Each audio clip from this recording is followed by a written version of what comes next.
Okay, good morning. We're going to go ahead and get started today. We're glad that everybody has tuned in today for session 3 and 4 of our Tier 1 result demonstration trainings. This morning, we're going to talk about really give you an introduction to applied research and a little bit about that. We have a great slate of speakers for you today, and really looking forward to hearing from everybody that's going to be taking part today. To begin this morning, we're going to talk about the characteristics of effective result demonstrations and applied research trials. And we have with us somebody that certainly understands what a good trial looks like and how to establish a good trial. Kerry Siders, he's the extension agent for IPM out in Hockley County.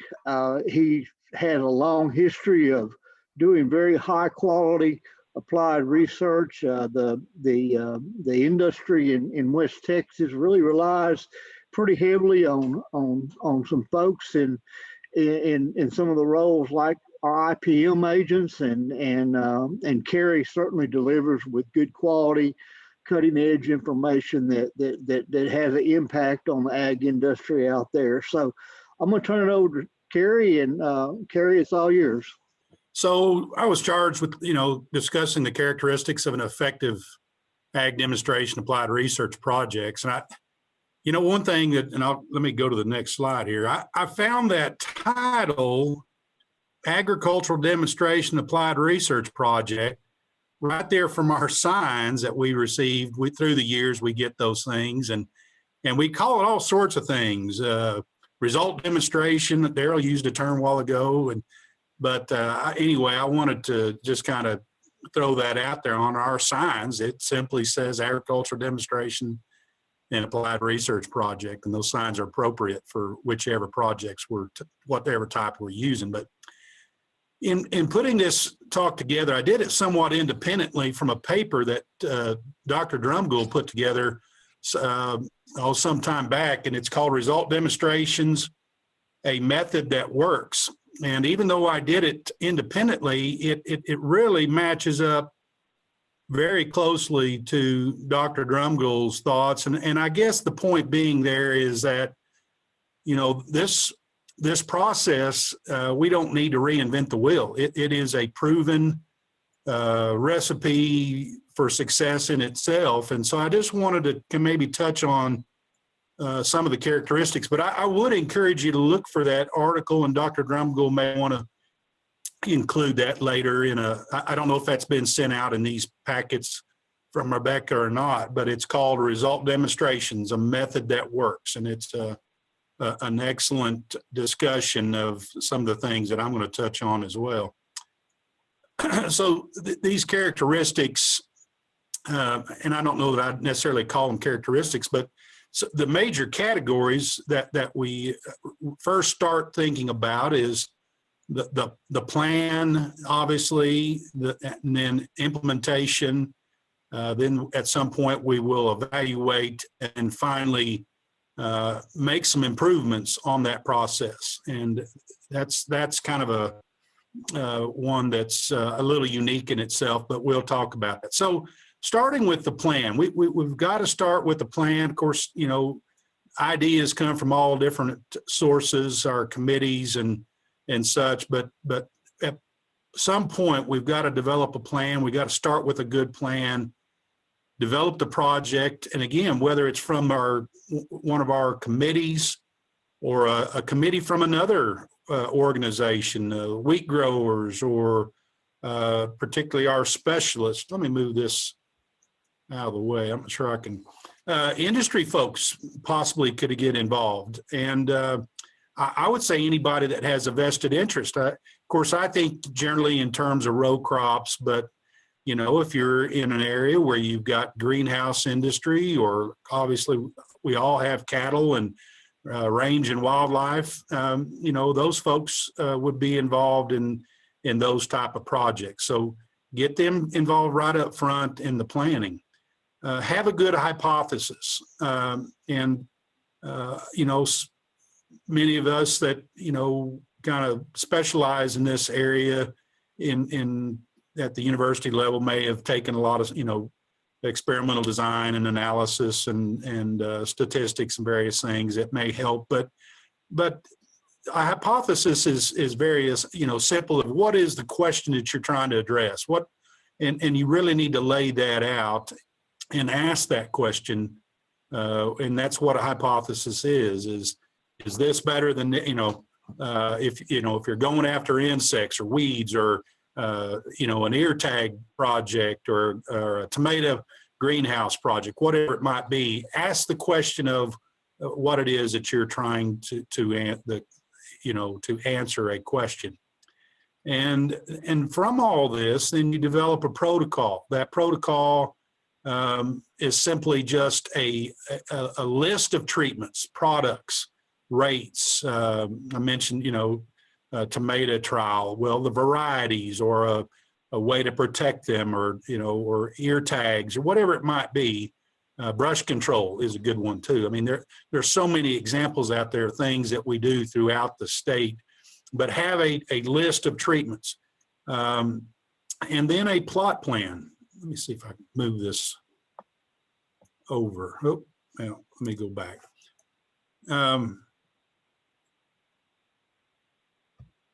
There we go. Okay, that was hiding my screen. So have a plot plan, whether and describe if it's going to be a strip trial, in terms of a demonstration where you're not really, you're just demonstrating some commercially available products or processes that are already known. The research has already been done, but lay out a plot plan and know the size and the shape and how this thing's going to be laid out. So when you actually get to the field or get to where you're going to implement the project, you know what it looks like. And a randomized complete block design. I don't know what happened there. And then list out the data that you're going to collect and the timing of that, and the details of what the setting will be. Is it going to be in let's say an example for us, a drip cotton field or greenhouse tomatoes? Try to get all this laid out up front in a protocol. So if you are visiting with a specialist or someone that you're trying to get involved, you can show them that protocol and they can make suggestions. You can correct all that up front. And then obviously we're going to try to find a good cooperator. Now, some of us that have been in the county for more than 20 years, we've got a lot of our go-to people. We know those that are not going to, maybe necessarily mess things up. But try to get new people involved all the time. I mean, that's the whole point of the SEMA-NAP process, is getting these guys to see and do and believe in what it is that we're teaching through these ag demonstrations and applied research projects. Does it need to be visible? So this project, it may be, we get to do a lot of projects with industry folks that may have, products that are not commercially available yet. They're still numbered products, and they don't necessarily want them to be visible yet. So we may get them off the beaten path, not necessarily right on pavement, you might say, and kind of hide them back out of public eye. Or will it be, a show and tell? Are we going to have a turn row meeting out there, a tour, and we want it on the pavement? We want it where we can gather a crowd. So all those things, when we're, selecting a cooperator, needs to go into that planning process. Make sure we've got all the equipment that we're going to need. Are we going to need a planter and a tractor, spray, sorts of things that we may need from the beginning of the project through the completion of the project, and whether that comes from the producer, a specialist, industry again, whatever it might be, we need to get all that laid out. We need to get it located and reserved for the time that we need to use it.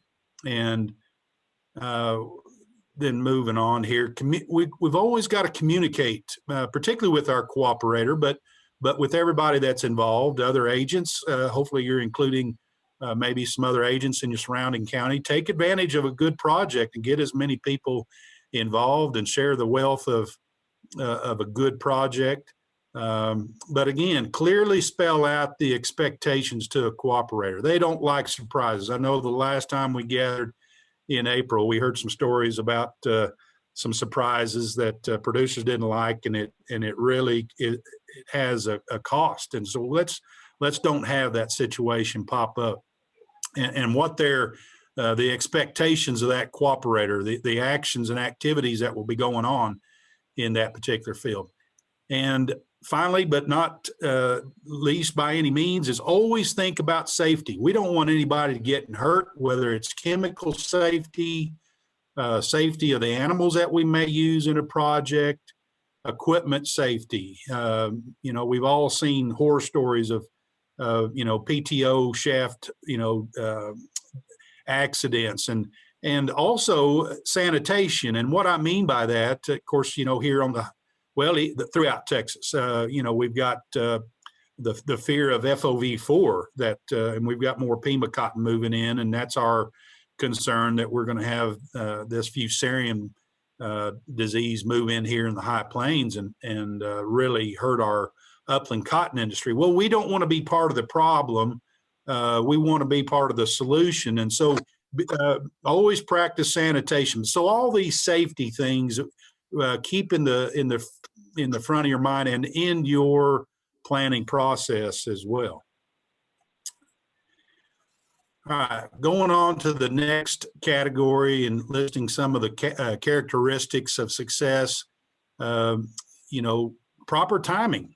We've got to implement these projects at the right time, unless you're trying to do a goof plot. Let's say if it was a weed control project and you demonstrate, what poor results you get from applying when the weeds are too big. So I guess that timing would be off, but that's intentional. But always have in mind when you're going to start. For us right now, the good soil temperature and moisture for planting cottonseed, as an example, and implementing a cotton variety trial. I gave an example there of weeds, and so, is it a pre-emergence test or a post-emergence test? So proper timing of implementation is critical. Never rush through these things. Be patient. Don't make mistakes. And it goes back to not just messing up the project, but safety as well. So when you're going out to the field, lay it out properly. Have the proper measuring equipment, whether it's a big tape measure, a measuring wheel, whatever it might be, and know how to use it. I run into a lot of young agents that have never used a wheel, and that's understandable. They don't necessarily teach that stuff in college or in high school, and they should, some classes possibly, but know how to use that equipment and then stake it out properly. Create the plots that you're going to treat. And in different situations, I mentioned staking a plot. For example, a lot of times when we're doing a planting type project where we're, let's say, planting a variety, we'll put those stakes right dead center in the plot, in the front of the plot, so that when the tractor driver pulls up, he knows where to line up to get started. And of course, a lot of these guys now are, driven by their GPS equipment, can lay it out pretty quickly. But think about that. Now, that's not a permanent stake right there. You generally don't mark a plot right in the center. We usually look at plots like we're looking at a page on a book. And so if we're standing at the front of the plot, we read it from left to right. And so generally we put a permanent marker in the front left corner. And also, before you get started, if you need to do any pre-treatment counts, I know a lot of our insect type work, we want to go in there and make insect counts, or if you're doing brush counts or something like that, weed density type counts, if you're doing a post-emerge type product. So get all that out of the way before you get in there and start treating, planting, whatever it is you might be doing. Get all those pre-ratings out of the way. And then start, planting, spraying, spreading, transplanting, tagging, whatever the project is and requires to do, and do it right. and always be efficient with the cooperator's time. I kind of hark on that because I want to get those guys moving on. Their time's precious. That's money to them. They can, in fact, if you can release that producer and do a lot of that yourself, or have a farmhand do it with you, that's fine too. And I mentioned marking the plots based on the project. If it's a weed control or something where we're in a row crop situation and it's only going to be used for 2, 3, 4 months, we can put a simple 1-foot garden stake up in the front. But if it's a more of a, let's say, a brush control project that you may carry on for a year, even 2 years, to see the death and decline of brush, you may want to put some more permanent markers, rebar or something like that, painted fluorescent orange.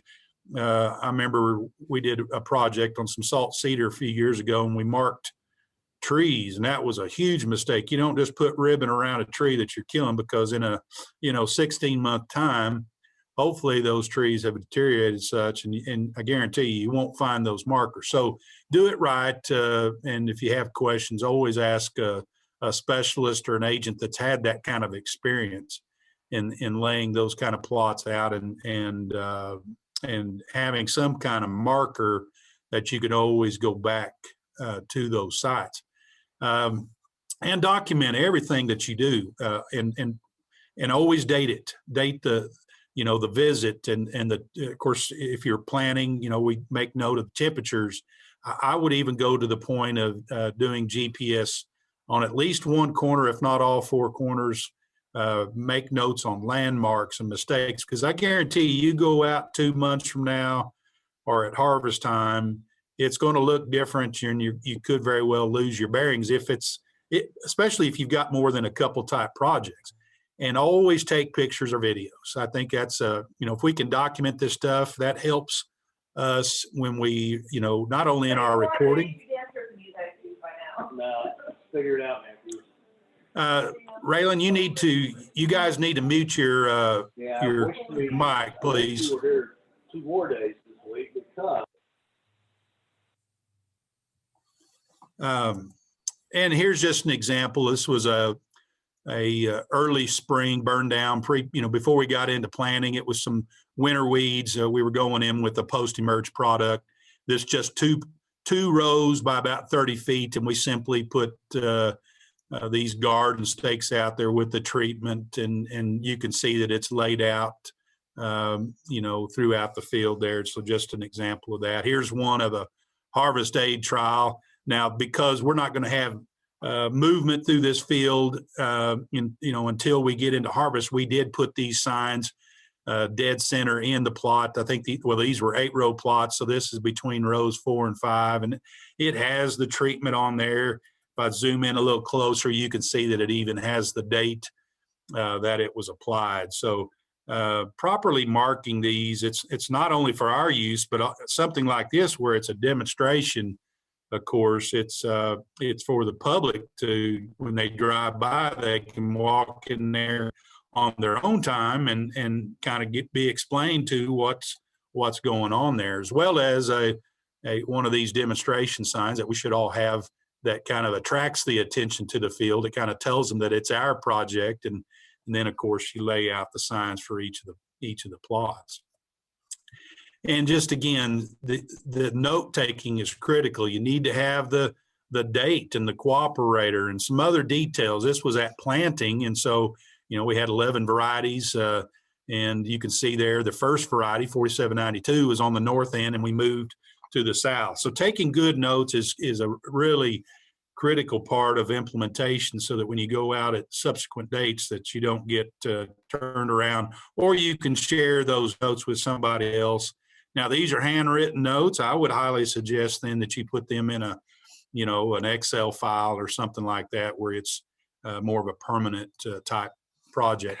Here's again a variety trial, and you'll learn these things through the years to be more efficient. Years ago when we were just 4, 6, 8-row type equipment, we would literally pull every box off and dump the seed out when we were finished with a particular variety. But when we start getting, 10, 12, 16, 24 row equipment, pulling each of those boxes off and dumping seed out just is really inefficient use of that producer's time. And so I think most of us use some kind of a generator with a shop vac, and we vacuum that seed out and get as much of the bulk seed. And a lot of times we'll turn the drive on to kind of drop as much of that seed that's left. But that's just an efficient method of using that producer's time. And I think those kind of things you learn through the years. Now, it's not the final step, but, one of those stages then is evaluation. And we've got to follow the plan that we laid out, but at the same time, we can always come up with, especially if we get a specialist involved and they say, hey, well, what about, making this count or making, fuller use of this project by maybe kind of rating this situation. So you can always add to it, but make sure that you, again, follow the plan and evaluation and take all those steps into consideration. Write the evaluation on the calendar or some kind of electronic reminder so that you don't, if you got to make a stand count every 2 weeks, write that down on the calendar and do it on a regular basis of what, to accomplish the project completely.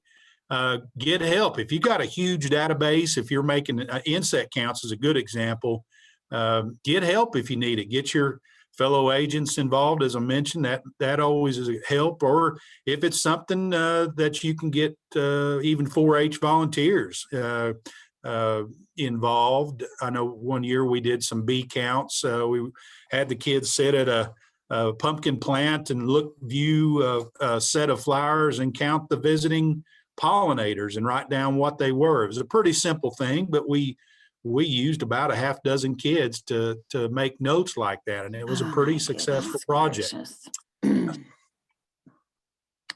Ginger, would you please mute your mic? So know how to rate, what to rate, get all that up front, how to do this, the proper timing, ask a specialist. You sure don't want to mess up here. This, you've implemented it properly. So in the evaluation process, don't drop the ball. And it's just as important as any step. So always take good notes, even, not just in the implementation, but in the evaluation, date everything again, and put the cooperator's name on there so that when you're looking at this stuff at the end of the season or when you begin to analyze the data, share it with a specialist that may help you with statistics, then you've got some good notes there to be able to put all this together. And again, always take pictures. Pictures are a million words, and it helps, whether you're going to post it on Facebook or some kind of social media, put it in a report. You may not be able to have a gathering in the field, but if you've got pictures, that's you can use that at a meeting, a conference, or something, and talk about that project in a lot of avenues. So, and always, in this evaluation process, if you're using a cooperator, be efficient with his time again. I just keep harking on that, and especially during harvest time, those guys get really uptight if they get slowed down on harvest. We all know the vagaries of weather, so we've got to get them in and out as quick as we can. And again, here's just an example of some notes on some things, and again, the date, the producer, and the counts. Equipment, if you're going to use, at harvest time, be efficient. And one of the things that we've learned, I really like using, platform scales, because we're not handling that cotton. Be the same way with even a grain project. If you don't have to handle that commodity very often, the better off you are, and less loss. And I think if you know how to use this equipment properly, it can be extremely efficient. I know there's some folks that don't like to use it. They have a hard time setting it up properly, but be thinking always about the efficiency of the cooperator's time as well. So in summary, again, of course, have a good plan, be ready to implement it properly, evaluate it, And then finally, use all those above those steps to make improvements, you know, to help the viability of our clientele, the producers, or whoever it might be. It also improves the science, and it improves our skills for sure. And you know, as an agent, we get better and better at doing these type projects through the years.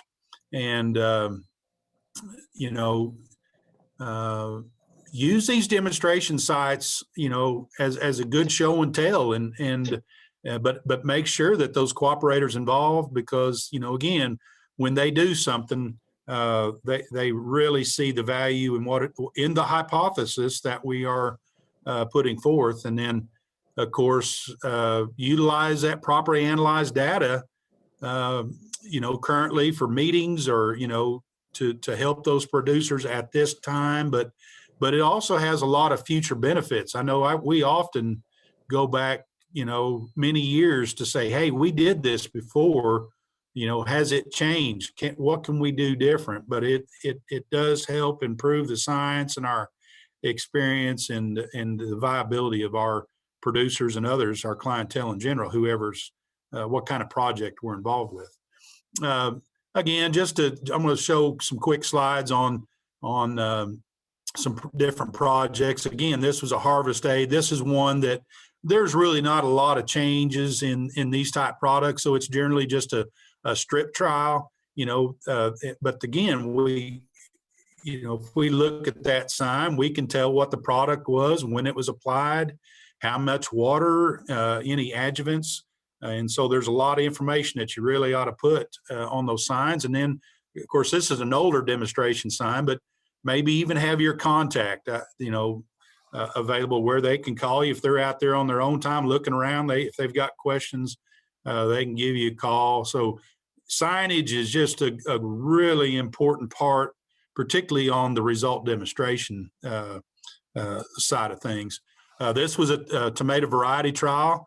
We had about 5 different varieties. We replicated actually 10 times. We had 50 plants out there, and not only we were looking at variety trials, but we were looking at a way to protect the plants from the wind. So this was just something that we worked with a couple of home, you know, growers that took a lot of vegetables to a farmer's market, maybe a little better mousetrap for them. This is just a simple variety trial. I think we all do these, but, you know, again, you see the good signage. We're gathering for a turn row meeting and a good location. We've got plenty of space for pickups and being safe. We're not all parked along the road necessarily, but anyway, design these projects where you can do a good gathering, and as an agent, then we get better and better at teaching too, when we got guys out in the field that we can talk about what we've done and share that knowledge with them. So I'm going to leave it with that.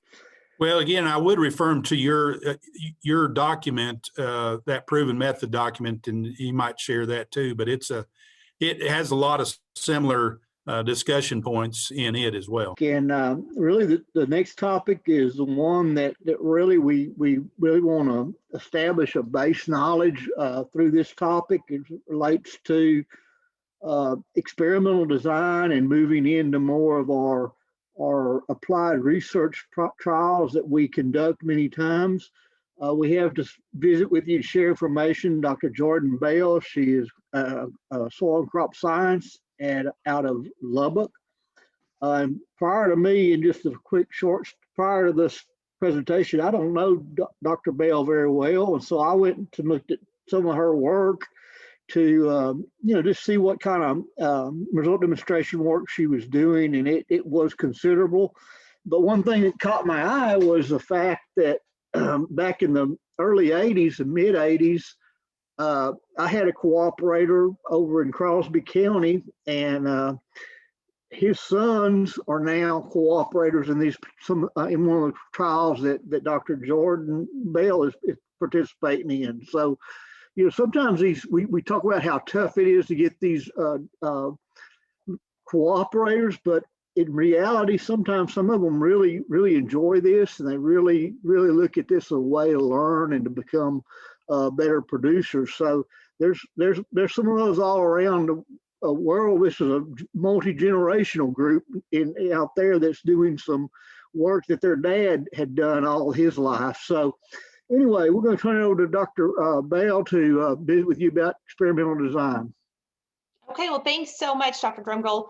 Yeah, I definitely agree. And I'm sure Carrie and everybody else can as well, that when we find cooperators that value our research, they request us to come back. And we actually had an instance this year where a farmer was going to plant a circle to phytogen variety, and with our race trials, we were not going to be able to use the mixed technology. And once he found out that he would not have a race trial, he changed his variety selection so that he would be able to have the race trial, because he said that, you know, he really uses that to help make variety decisions and evaluate the response to his management practices. So I really cannot express how important it is to find those cooperators and just follow the recommendations that Carrie outlined, you know, being respectful of their time and showing up on time.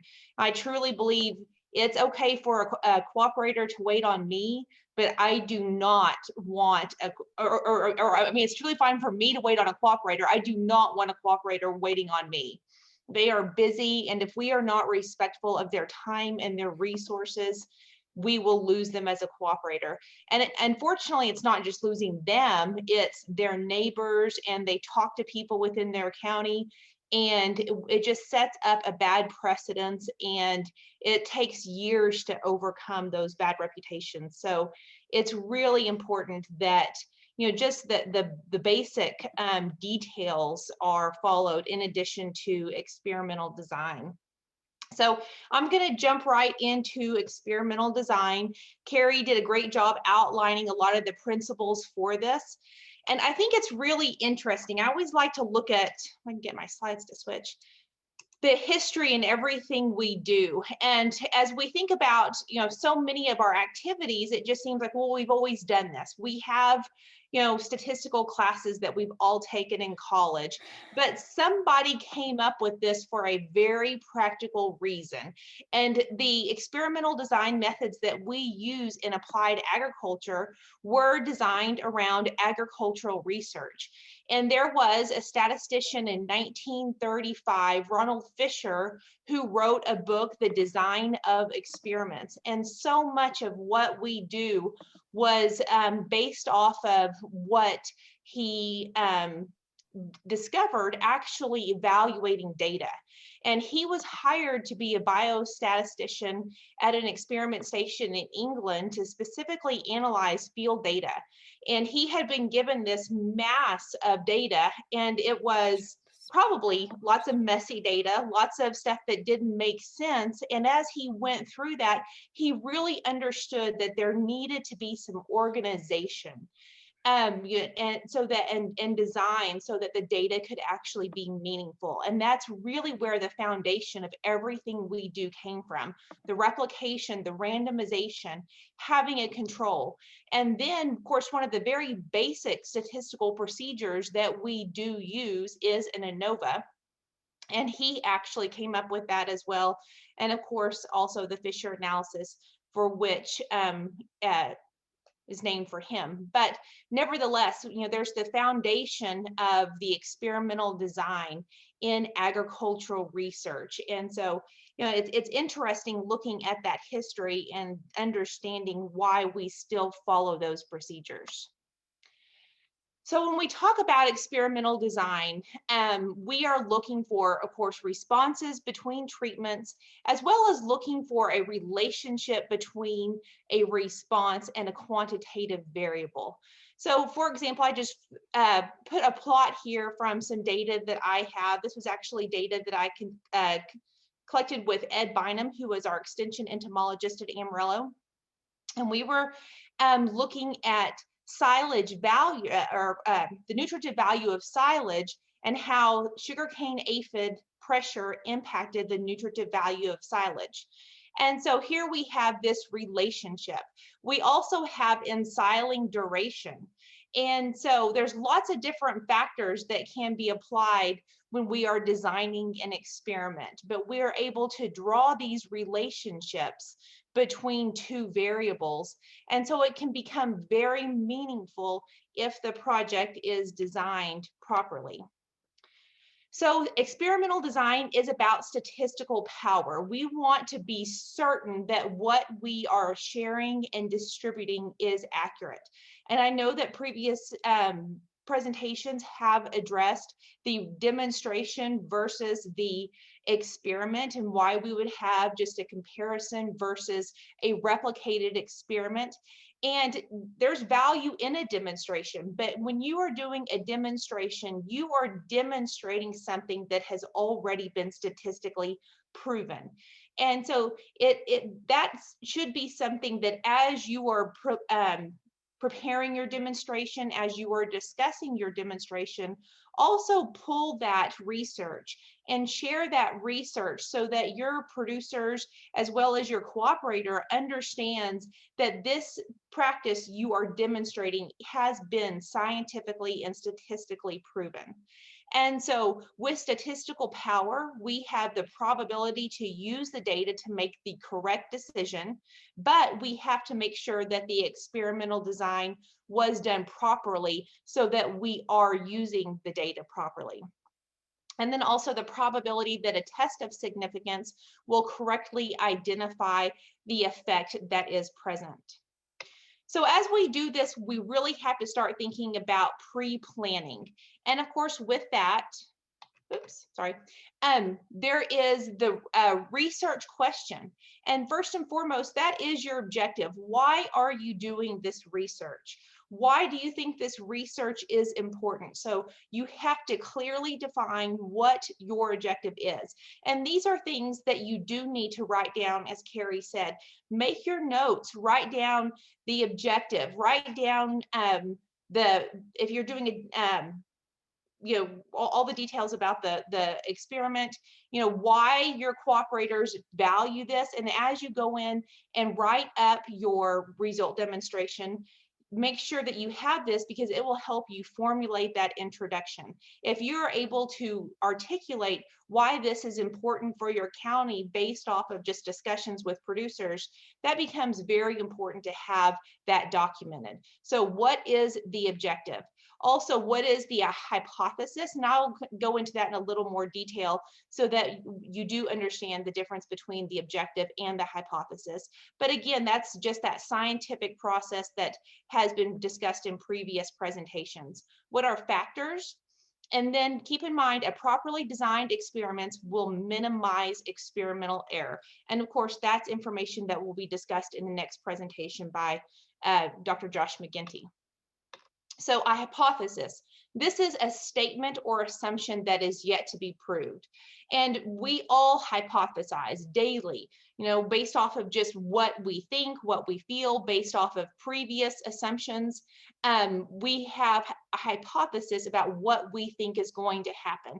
And some of our hypotheses are very biased, because of marketing. That's the goal of marketing, is to bias our hypotheses. So for example, if I'm looking at a hybrid of corn, it is hypothesized that corn yields will increase by 20 bushels per acre using hybrid A.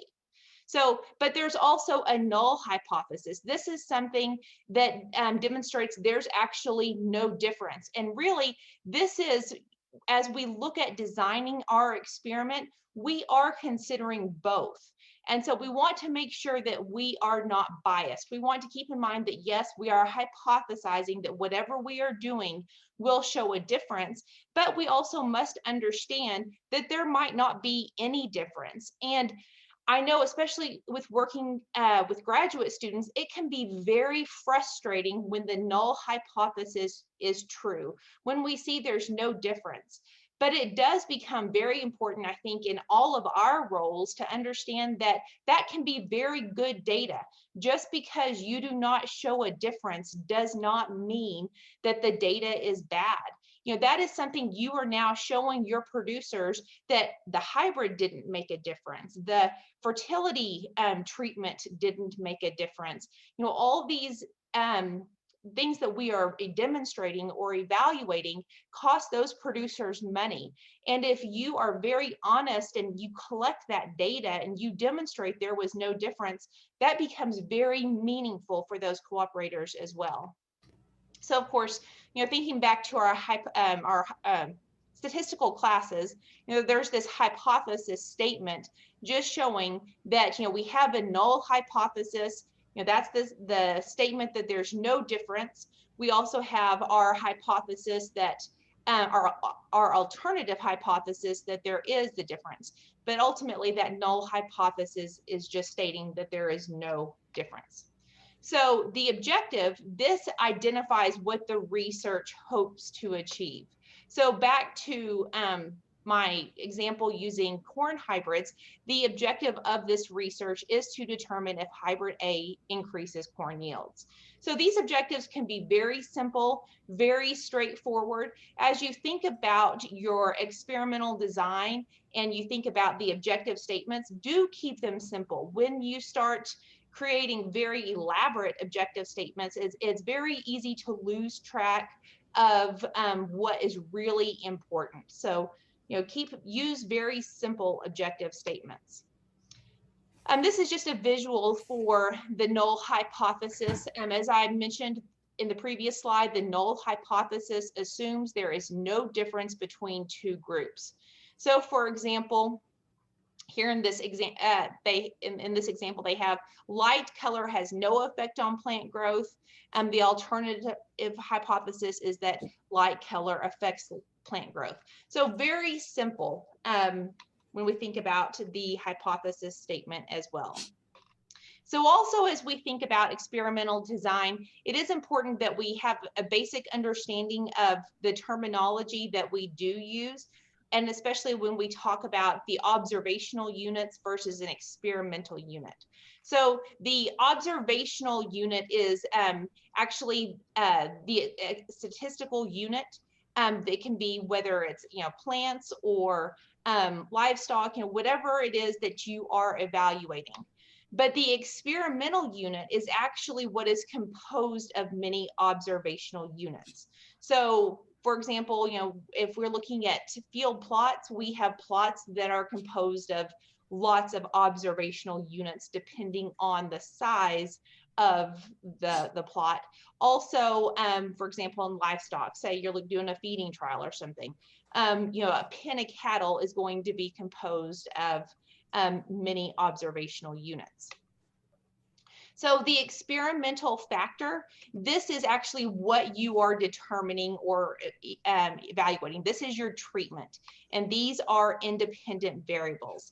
This is what you apply to your experimental unit. So it could be a pesticide, a variety, livestock ration.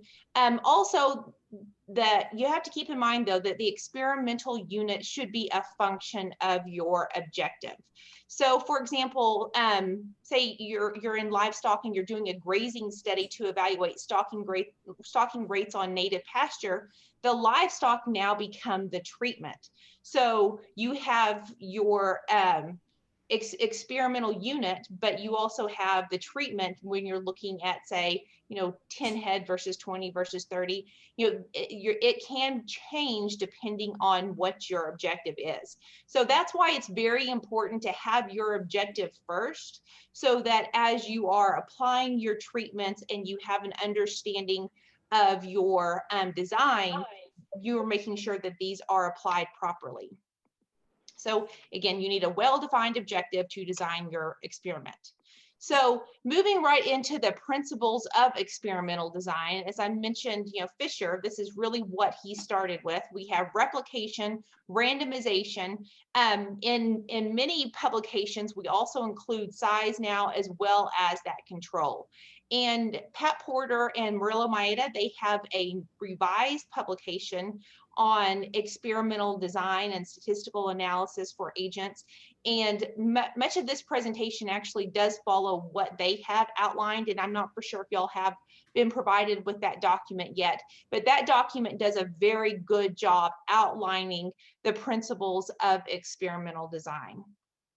So when we talk about replication, of course, this is something that allows the researcher to calculate a mean and determine the variation between experimental units.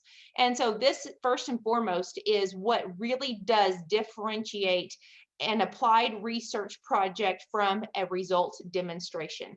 When you have just a side-by-side comparison between two treatments, you are not able to calculate a mean. You are not able to determine if there is statistical variation between those experimental units. So replication is what gives your research project power.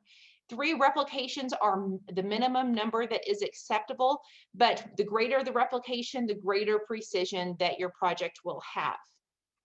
More replications are better, but we also must consider very practical things: the cost, the scale of the project, the equipment, time, just all of the practical considerations that do go into play. And I completely understand why. In many cases, it is preferred to do the result demonstration. It does become a matter of time.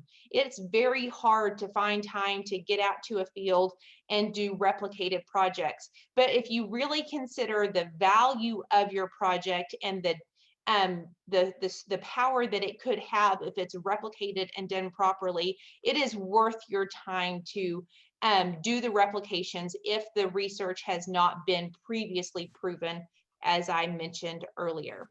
So for example, if you do not have replication, how do you know if differences are due to treatments or an underlying issue? So for example, this is looking at just some silage quality from research that we have done at Bushland. And when the sugarcane aphids first came into the high plains, we had variable sugarcane aphid pressure across our fields. And that did result in spatial variability in forage yields as well as silage quality. And so if this was just a demonstration looking at 2 different hybrids, how would we know if the difference was actually due to the hybrid or due to another treatment, or was it due to the sugarcane aphid infestation? So having those replications also does allow you to account for spatial variability within a field. And then of course, as Josh will go into more depth on, really minimize that experimental error. But you can see right here how biased this would have been, if we're trying to discuss forage quality. Well, that was purely due to an insect infestation. And you can see this is actually the chopped forage, had nothing to do with the actual forage itself. So we want to minimize bias and error by having the replications. Now also randomization. This helps you accurately represent the population and also prevent bias, minimize error from unknown variables, like I just mentioned. This is another example from some of the forage and silage work that I've done at Bushland, and this was actually in a field where there was compaction from the previous year from silage trucks. And so if we did not have randomization, and our plots had been laid out and we had everything side by side, well, we would have had, say, several rows in here that were impacted by the compaction, but the data would have shown it was a forage issue. And so, if the more replications we have, and as long as they're randomized, we can minimize the impact of issues within a field. And of course, this is just one example. There's lots of things within fields that can cause problems. Sometimes we'll see nozzling from pivots that cause very similar issues to this, differences in soil texture, differences in fertility, just lots of different aspects that can cause issues within fields. So it's very important that we do have that randomization so that we minimize impacts, especially in large plot research within fields. So how do we randomize? We can assign treatments or we need to assign treatments a number, letter, color. People have different codes that they like to use. It can be done very simply. You can just flip a coin. You can roll dice, use cards. I've known of people who have put treatments in envelopes and shuffled envelopes and then opened the envelope to apply the treatment. Also, there's a random function in Excel, and you can use that random function and it can randomly assign those treatments. So you do want to make sure that it is completely random, that you are not biasing the study by putting two treatments side by side repeatedly. And so that's something that's important to do. Of course, if you only have 2 to 3 treatments, it becomes very hard to have something that's fully randomized, but nevertheless, that's where flipping a coin does help, just to have some randomization. So also size and the observational unit, how many observational units will be in an experimental unit? And so that really does become, what is the plot size? For example, if we are looking at crop yield and we only have 10 plants in an experimental unit, well, that's not going to really provide us a very good representation of the yield across an entire field. So we do want to make sure that we have a very representative experimental unit. The greater the number of, actually, sorry, this should be observational units within the experimental unit, the greater the power. And so this is just showing that, as your experimental units per treatment also increase, that increases as well. So that's also accounts for the size, the number of replications within that size as well. So this is an example of just the scale of some research plots that I have for a cover crop plot. This is actually looking at a full center pivot, and we only have 3 treatments. So very simple, but they are spanning the full width of that pivot. So the plots themselves are anywhere from 1,400 feet to almost 2,500 feet in length, but they are replicated and they are spanning that pivot. So size is something to consider, and that can be very important as we discuss our field research. And then, of course, we also want to make sure that we have our control, and that provides us a point of measure. It allows us to assess change. Now, when we are doing variety trials, sometimes we will include, or hybrid trials, the producer's variety or the producer's hybrid, depending on what they are growing, and that does provide him a check. It also provides him an assessment of change within his own field and on his farm. And so that's something that I do like to do, is include the cooperator's variety if he chooses to do that. Also, in our herbicide research, it's very important that we do have a running check beside our herbicide treatments. It does provide us a very good visual for a side-by-side comparison. How accurate is that treatment? If we do not have the control or the check, we really do not know how much or what the impact of that treatment or factor is within that experiment. So as we talk about experimental designs, we've talked about the importance of the replication, the randomization, the control, and the size. But there's also different experimental designs that are utilized. There's the completely randomized design, a randomized complete block design, and this is really our standard for our field research. There's also those split plot designs and factorial designs, and I'm going to briefly go into all of those. I want to make sure that on time, I don't want to go over my time. Okay, so a completely randomized design is just like it says. All of those treatments are completely randomized. So this is an example of 7 treatments, 1 control plus the actual 6 applied treatments, and that control should always count as one of your treatments. And so with this, there's 4 replications and 28 plots. It becomes very easy to design just because you have these just fully randomized plots that are out there, but it is less accurate because it does increase the risk of experimental error. And that is because, you know, sometimes we are not fully accounting for spatial variability, especially in plot research.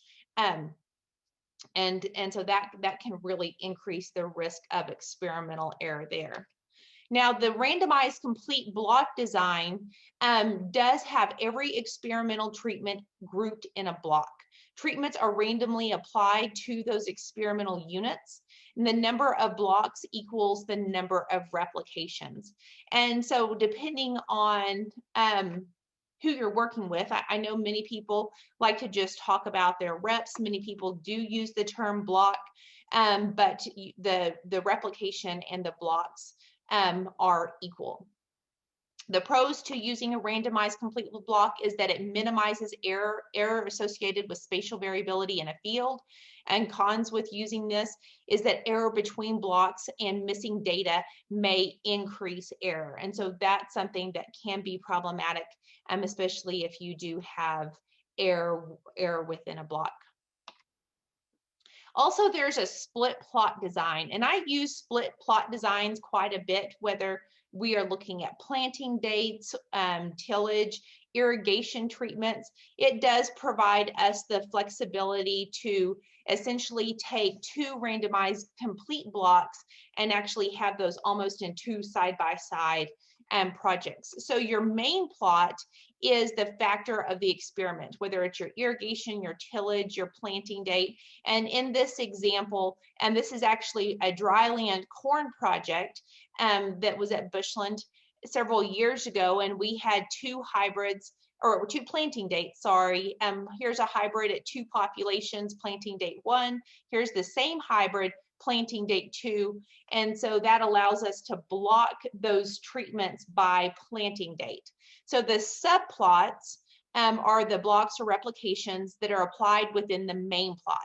And the treatments, are randomly allocated within each replication, like a randomized complete block. So that works really well for planting date type studies. Planting dates being the main plot, and then the population, the subplot within the main plot. Also, factorial designs. Factorial designs do allow us to look for compounded treatment effects. So you can use this when you have an experiment where there are 2 or more treatments. So here's another example from some work we did with silage, looking at harvest stage. We had hard dough and soft dough. We had forage processing, where we had berries that were whole or berries that were cracked. And then we had ensiling duration, where we actually took the forage. We had 0 days fresh forage. We had 30 days of ensiling. We had 60 days of ensiling, and we had 120 days. And what we were actually looking at was the effect of the ruminal starch digestion. And so we worked with animal scientists on this and put them in cannulated steers. And so we were able to have this factorial where we had those 4 different factors and actually evaluate the impact of that. So factorial design can be very handy if you are looking at multiple factors. And then, of course, one really important consideration I think should be made in field plot research is year. This is actually looking at 2 different years in Dallam County. These are wheat plots with Mike Bragg, who's the county agent up there, and looking at the exact same varieties in 2 different years, 2019 and 2020. And so if we have data from multiple years, we can account for the environmental by the management and those genetic influences. For example, if we only had yield data from 2020, it might have appeared that some of these varieties were not well adapted, did not perform well, but it had nothing to do, or I shouldn't say nothing, but the genetic influence wasn't the greatest impact. It was actually those environmental factors, as well as we had a well that went down this year in 2020. So there was a management impact also. And I know from visiting with producers that that can become one of the greatest complaints about university-based data, is that it takes several years to actually generate a solid data set from some of our research experiments. But it is because we do want to account for differences between years. And I think that it really becomes very important to explain that to a producer. And once they understand the value of that, they are very receptive. Many of them have been caught in situations where they have purchased something from ag industry that had not been thoroughly evaluated, and the producer becomes the guinea pig. And we often see that with some hybrids. They are not thoroughly tested. They have a quick turnover, especially in corn hybrids. And we all of a sudden wind up with a bad year, and they cave because they've never been evaluated under a bad condition. That actually happened in 2017 when we had a bad fumonisin year in the high plains. So that is why it's very important to have multiple years for our research data. So experimental design, it does not have to be complicated though. As we talk about these different aspects, it can be very overwhelming, but it does not have to be complicated. Keep in mind that to keep your experiment as simple as possible while satisfying the level of scientific soundness and minimizing error. As Carrie said, inquire about equipment before determining your treatments. Visit the field site before you finalize your experimental design. You want to make sure that your field design actually fits in the area the producer has allocated for you. Also, is the field uniform? That's something that I like to do, is to actually get on Web Soil Survey and pull up those soil maps and actually look at variability in a field. And oftentimes we've had cooperators who have said, I'm going to allocate the west half of this pivot or field for y'all, but on Web Soil Survey, there's like a little playa in that side. And so once we explain to the cooperator, how that could create some error within a trial, usually they're very accommodating and willing to allow us to move to a different spot. So check for field uniformity, visual, but also do utilize Web Soil Survey. Discuss producer practices when defining treatments and experimental units. You do not want your research to be confounded by some of the experimental practices. You want to make sure that those practices are uniform to minimize confounded results and error within your data set. How are you going to collect your data? What data are you going to collect? And then also, how are you going to analyze your data? So subsampling is something that's also important when we talk about our field plot research. In large experimental units, subsamples increase the degrees of freedom and minimize error. Subsamples provide an opportunity to evaluate several observational units within a larger experimental unit. This is something that's commonly done by entomologists, IPM agents, especially when they're doing their insect counts. But keep in mind that those subsamples are not your replication.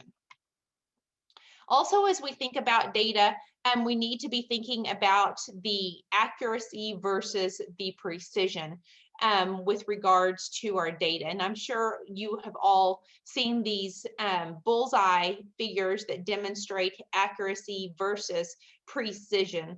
And so, of course, if something's scattered all over, there's low precision, low accuracy. If we are pointed in one area but not right in the middle, here we have high precision but low accuracy. Our goal is to be both precise and accurate. And as we talk about the difference between accuracy and precision, precision is the degree of closeness with the measurements to each other. And that is very important with regards to our replications. And this is why we want to minimize sloppy data collection. You know, I know, for example, if we are doing say race trial data and we are harvesting, you know, Carrie talked about some of this, we want to make sure that wherever we have our deck scale set up, that it's level. If we do have to move that scale, we want to make sure that in both locations it's level, because all of a sudden our weights could be off because of that. So the precision between those treatments would be off just due to the scale. And so we want to make sure that we are as precise as possible. And this is the repeatability. And it's very important for getting consistent results with repeated measures. Now, accuracy is the degree of closeness of those measurements to the targeted reference value. This also can be referred to in some references as the bias error. Accuracy is at measuring near the target or the true reference value. So just a visual on that, you know, if you have your average, you know, there is going to be, you know, some deviation about that mean, where we do have just the variability between our different replications, but we want to make sure that it is as close as possible. And then of course, also with regards to accuracy, we want to make sure that we are as close as possible to our reference value. So an example could even be, say, like a lab balance. You want to make sure that the balance you are using, if you are using your check weights, say you put on a 50-gram check weight, well, that balance should read 50 grams. However, if you put on your 50-gram check weight and your balance reads 43 grams, well, your accuracy is way off. And everything you read on that balance is now going to be off because of that error. So accuracy and precision are very important. As we talk about the statistical analyses, what are you going to do with the data you collect? We have data analysis procedures limited by the experimental design. As I mentioned, ANOVA is probably one of the most common. This does test for the variation in the data. It tells you whether a significant difference exists within treatments, but it does not tell you anything about which treatments are different from each other. And I really like Pat Porter's statement here that he has in his guide. The ANOVA is like the Supreme Court. If an ANOVA says there is no significant difference, there are no differences, even if the significant test says there are differences.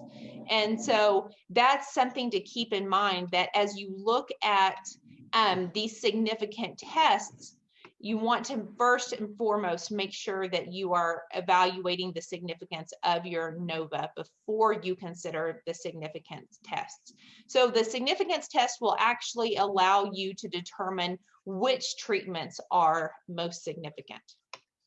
So when we interpret our statistical output, there's some very basic descriptive statistics that can be used. The mean is the average.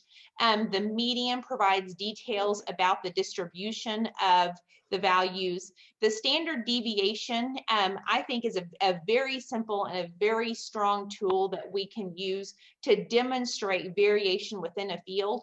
It provides you the deviation about that mean. So for example, if this dot is your mean, these are standard deviations. It shows you how much variability there was within that data within the field. And you do want to have those standard deviations as close to the mean as possible. If you have outliers within that field, you will be able to pick that up within by the standard deviation. The standard error is the deviation of the population, and then the coefficient of variation is a measure of the variability. And that's also a very strong descriptive statistic that we can use for our field plot research. So with descriptive statistics, we can use Excel. I know that in visiting with some agents, you know, they've asked about software, and you do not have to have statistical software for basic statistical analyses. You can use lots of those basic tools within Excel. But first and foremost, before you move into actually using some of the statistical tools, I think we should always plot data. I spend a large amount of time just plotting data before I do anything because I am a visual person. It helps me visualize if there's any outliers and really see what went on. When we have large data sets with large numbers, sometimes it's hard to see if there was an outlier. And if you've plotted it, then you can get a very quick visual before you go in and run your statistics. So there is an analysis tool pack in Excel. It has very basic statistical functions that allow you to provide these descriptive statistics. And descriptive statistics, if I can even say it, are exactly what it says it is. It describes values that summarize the data set. So this is going to be, your mean, your median, standard deviation, those very basic statistics. So in conclusion, good experiments are designed. Good designs have statistical power. This provides you the ability to make the correct decision. Improper interpretation of data will invalidate the research. And so that does come from bad statistics. And also, do not hesitate to call or consult a specialist about the design and data analysis for your experiment. And then for more details, as I mentioned, there is the experimental design and statistics guide for Texas extension agents that Pat Porter and Merlo Maeda have revised this year. And that's a very good resource that provides more data based off of what I said. But feel free to also contact me with any of your questions. I appreciate your time. Thank you, Dr. Bell. I think we've got a little bit of time for questions. If anybody has any questions for Dr. Bell.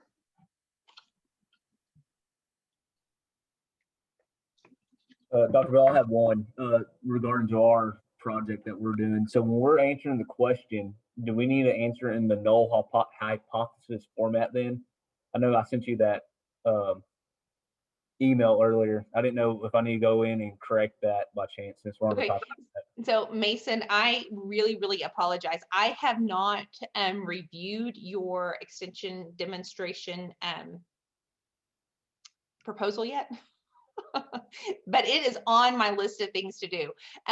Dr. Dromgoole's presentation actually did trump my review of your proposal, but I will get that to you. So I will look and see what you did propose. But it is important in there to go ahead and state that. Mason, just for everybody who's on the call, Mason's actually evaluating the impact of hay cutting on prussic acid demonstration and does it question how if it dissipates in the windrow and in the bale and so go ahead and state your hypothesis in there and what is your objective. And so I think that you had some of that information in some of your previous drafts, but I will look at that. Okay, yeah, because that's one thing. The objective I've put them in. They're not in a null hypothesis format. They're in a basic, like this is a question that we're looking at versus like the broad statement. So I see what you're saying. Yeah, no, I think that the null hypothesis is, pretty much assumed. I mean, I don't think you have to state that the null hypothesis is that there's no impact. You could just state that, you hypothesize that prussic acid will not dissipate. The objective of the research is to, evaluate prussic acid dissipation. Okay. I will look at that. Thank you, Dr. Bell. We have with us Josh McGinney, and Josh is a extension specialist out of Corpus Christi, and I know has a long history and a history there in that district of being very helpful with result demonstrations in the field and conducting a lot of good applied research there in that region of the state. So Josh, I'll turn it over to you. Thank you.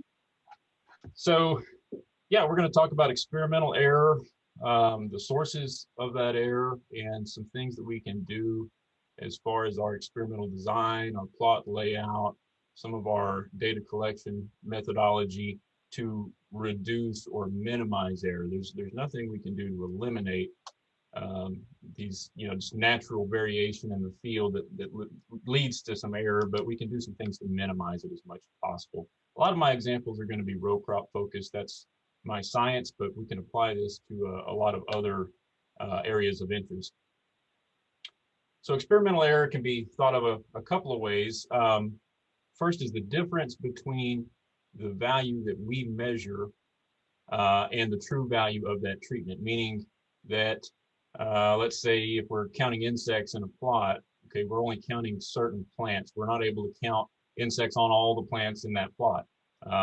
So the error could be the difference between those few subsamples that we take and the true value for that plot. It could be that we're collecting yield data from a small subsample out of a very, very large plot. Well, chances are there's going to be some difference between that small subsample and the acre plot that it came from. That's some of our experimental error. The other way we can think about it is the differences among experimental units treated alike. In the first session of this training, Dr. Parker had a really good example where he showed actual yield data from a field that was planted to the same hybrid of corn. So you had individual combine passes that were harvested and weighed out. And you could see a lot of variation from one pass to the next across that field.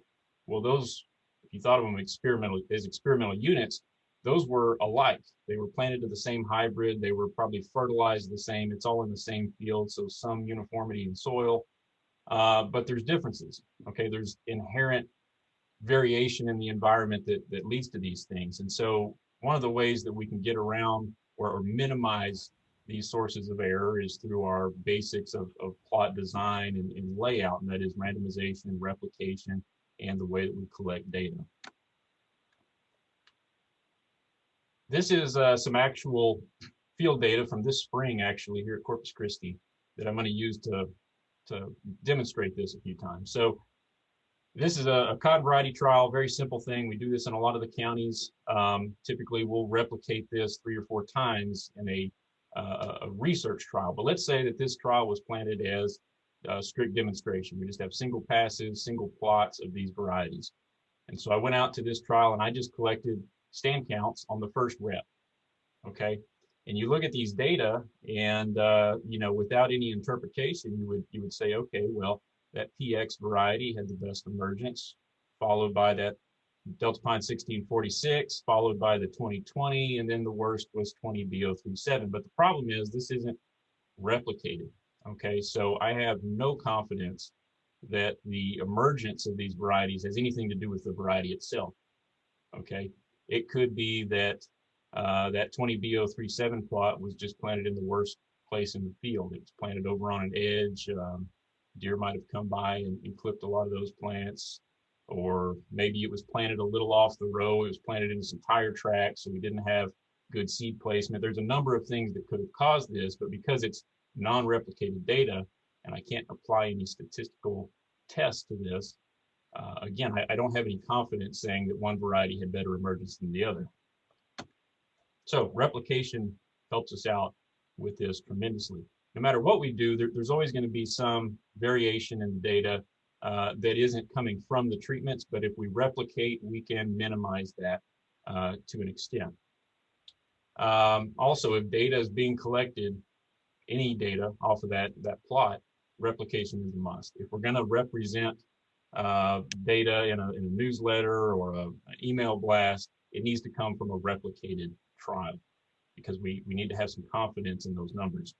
A few times through this training, folks have mentioned the difference between applied research and a result demonstration. I like to think of it like this, that we can always use an applied research project as a demonstration, but you can't really do the reverse of that, meaning that if we just have a non-replicated demonstration, we can't really collect data on it, but we can certainly go out and put out a replicated trial and bring folks by over the course of the season and sign that first rep, use it as a demonstration, but at the end of the year, we have good solid data coming from that replicated trial. So how many reps Do we need, Dr. Bell mentioned this, 3 is the bare minimum, okay? On some of these very large trials where we've got mile-long plots or half-mile-long plots, it's difficult to do more than 3 in a lot of cases. But keep in mind that 3 is the bare minimum, so if we lose anything over the course of the season, we may have issues using that data at the end of the year. So it's always a good idea to plant or begin the trial with more than you need, because, you know, in case of field crop plots, we're initiating a trial that we hope will be there 5 months later to harvest. Well, in 5 months, a lot of things happen. Wildlife damage coming from the edges is a big problem. Could be a heavy rainfall that drowns out part of the field, things like that. So it's always a good idea, if you can, even with the large scale plot, to try to get 4 reps in case something happens and we lose some plots. We still want to have at least 3 replications of each treatment at the end of the year to be able to statistically analyze that data. More than 4 reps is really difficult on these large plots. You're looking at a lot of land, a lot of seed, a lot of hassle for the cooperator as well. You know, you're looking at a half a day at planting time for some of our plots and a full day, if not maybe a couple of days on the harvest end of that. So 4 reps is kind of the max on these big variety trials, but, you know, at smaller scales, more reps is much easier to do. So small plot, I like to have 4 as a minimum, and in many cases we'll have more than that. Also, you know, depending on what you're looking at, you might really need more reps than 3 or 4. One example from the world that I work in is pre-emerge herbicide trials. We'll go out to a cooperator's field and let's say, yes, we have this weed here, but you don't really know where the weed's going to come up until a few months down the road. So you put out a lot of pre-emerge and you hope that there's going to be some weed pressure there. There isn't always. And so we might put 6 reps. We've gone as high as 8 reps on a few locations, just because we know there's some variability in the pest pressure there. We want to make sure we have at least 3 or 4 that wind up having good pest pressure in them, so we have good quality data. So going back to that example of plant populations, this is that same data set, but now I'm showing all 3 or all 4 replications. And, you know, now we have a little better picture of what's going on in this field. That PX variety still looks good emergence. Delta Pine 1646 is fairly uniform, but the other 2 varieties, now we have some issues going on there. We have a lot of variability, especially with that Delta Pine 2020. And so if we had just looked at the first rep, we would have said that variety is not coming up very well. But when we start to look at reps 2, 3, and 4, we can see, you know, okay, there's some variability. It's probably because of where those individual plots happen to land. You know, poor emergence, you know, might have just been a sorry plot, or the planter was set down a little off the row. Things like that can happen. But, you know, the other reps have better emergence. That 20B037 that looked horrible in the single replication data, now we can see it's, you know, it's not great, but it's better than what that first rep would have led you to believe. So now we have enough data here, we have enough replication that we can apply statistics and have some confidence in the data that we represent to growers. And once we apply statistical tests, this has gone through an ANOVA test. We've also separated the means using Fisher's LSD. Now we can represent this to growers and say, okay, well, the best emergence was indeed with that PX variety. The 2 Delta Pines, though, were very similar. Okay, that single replication data I showed you initially wouldn't have led you to believe this, but as we analyze the data, we can see that those 2 perform very similar in their emergence. And then the 20B037 had the lowest emergence. But we have some confidence. We have a lot of confidence when we represent data like this, because we have enough replication behind it to give us that confidence. The other thing that we can do to minimize that error is the randomization of our plots within a replication. So that's the random allocation of treatments to individual experimental units. And that helps reduce error a couple of ways. Number one, it helps reduce any bias that we might have as we're laying this plot out. It's really easy to start to think, especially for like herbicide trials, okay, well, I know I'm going to have to spray this treatment 3 or 4 times, so I might want to put it over here where it's closer to the other treatments just like it. Well, that might make it easier for you as you're going out and spraying these plots, but we might be unintentionally introducing some error there by grouping those treatments or those plots close to one another. Okay, we might be putting those in a part of the field where they're going to perform differently than they would have in other locations in that trial. So remove some bias. Another thing that happens on occasion is we'll have certain treatments that might influence adjacent plots. We try to manage this ahead of time by having the right plot size to minimize or eliminate that, but sometimes it happens. A lot of times non-treated control plots can be an issue for the adjacent plots. If we're not randomizing the layout of those treatments, we might unintentionally place a treatment next to a non-treated control a few times. And that would be a problem if there's some influence happening there. So we're removing more of that error by randomizing the layout of our treatments. And we can do that a couple of different ways. The easy one, write down numbers on pieces of paper. Those are your treatment numbers, and then pull those out of a hat at random. And that's how we're going to lay them out in the field. I like to do as much in the comfort of the office as I can, so that when we get to the field, all we have to do is follow a plot plan and get that plant or that trial planted, sprayed, whatever we're doing. So I do this in Excel ahead of time. Very simple to do. You lay out your plot numbers in one column. Next to that, your treatment numbers, like you see in the upper left, and then use that random between function. In this case, I'm telling Excel to generate random numbers between 1 and 100. Okay, when we drag that down, it lays out those random numbers. Then we'll sort our treatment in that random number column in any order that you please, largest to smallest, smallest to largest, it doesn't matter, but that will randomize your treatment order. And so I'll sit down ahead of time, I'll randomize my treatments for all of the reps of that trial. I'll go ahead and build a plot plan. And on the day we show up in the field to do this, all we have to do is get started, measure out some plots, place some flags, and here we go. We don't have to waste a lot of time and waste the cooperator's time doing this randomization. So I want to give a few examples here of how we actually implement these plans going into a field trial. Again, my science tends to be more row crop focused. That's where my examples are going to come from. First one is kind of easy. This is a field here in Nueces County, southern part of the county. We're on the coast. It's flat. It's very uniform out there. This is kind of a best case scenario. Okay, pretty easy. We do a little planning ahead of time. Look at the soil map, NRCS web soil survey that Dr. Bell mentioned. And, we can see we've got primarily one soil series here. It's Victoria clay, which is very common across this area. We know there's very little, if any, elevation issues, topography to deal with. It's flat. We're in the coastal plains. But one thing that comes up as you look at this satellite imagery, in the lower left-hand corner of that field, it does look like there might be a little bit of a drainage issue. So when water does collect, it tends to run off into that corner. Talk to the cooperator, we find out, yeah, that is the case. So we've got a fairly uniform field. It's a big field, half-mile long rows. We're going to put out, say, a variety trial on this field. I'm not too concerned about avoiding any major issues other than that drainage issue down in the bottom. So we're going to get away from that. We're going to move up to the north end of the field, and we're going to lay out our replications and then our random order of plots within those replications from there.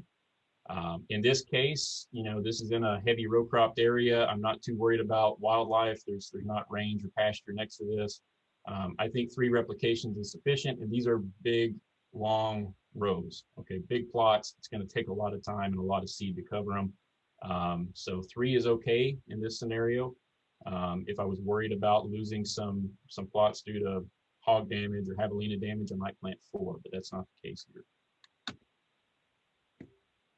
This is a little more difficult scenario, and this is a field that we've used for variety trials for a number of years. It's just a little tougher to deal with because we have a lot of variation. This is further towards the hill country. We've got some rolling country. We've got extremely variable soils, but we've used this field a number of times and produced a lot of good high quality data. It just takes a little more planning. And so, you know, we've got some slope to deal with. You can see the soil map overlay here. We've got a number of different soil types. There's also that area kind of in the north end of that field that tends to burn up. Okay, and this is where visiting with the cooperator ahead of time is a very good idea, because if I had never been in this field before, I might not know that that's an issue. But that grower's put a crop on this field for 20 years. He knows that that area has really shallow soils. It's sandy. It doesn't hold water very well. We get moisture stress there much quicker than we do in the rest of the field. So we've got a lot of things to deal with here, but a little bit of planning goes a long ways. We know we've got some soil variability. We're not going to eliminate that with the size of trial that we're going to do here, but we can try to limit that. We're going to avoid that area of the field that doesn't perform well, that has the really shallow sandy soil. We're going to come further south to get away from that. We do have that slope to deal with, but the rows are already running perpendicular to those terraces that you can see in the photo. So we really can't plan around that. We've got to run the way that that field is set up.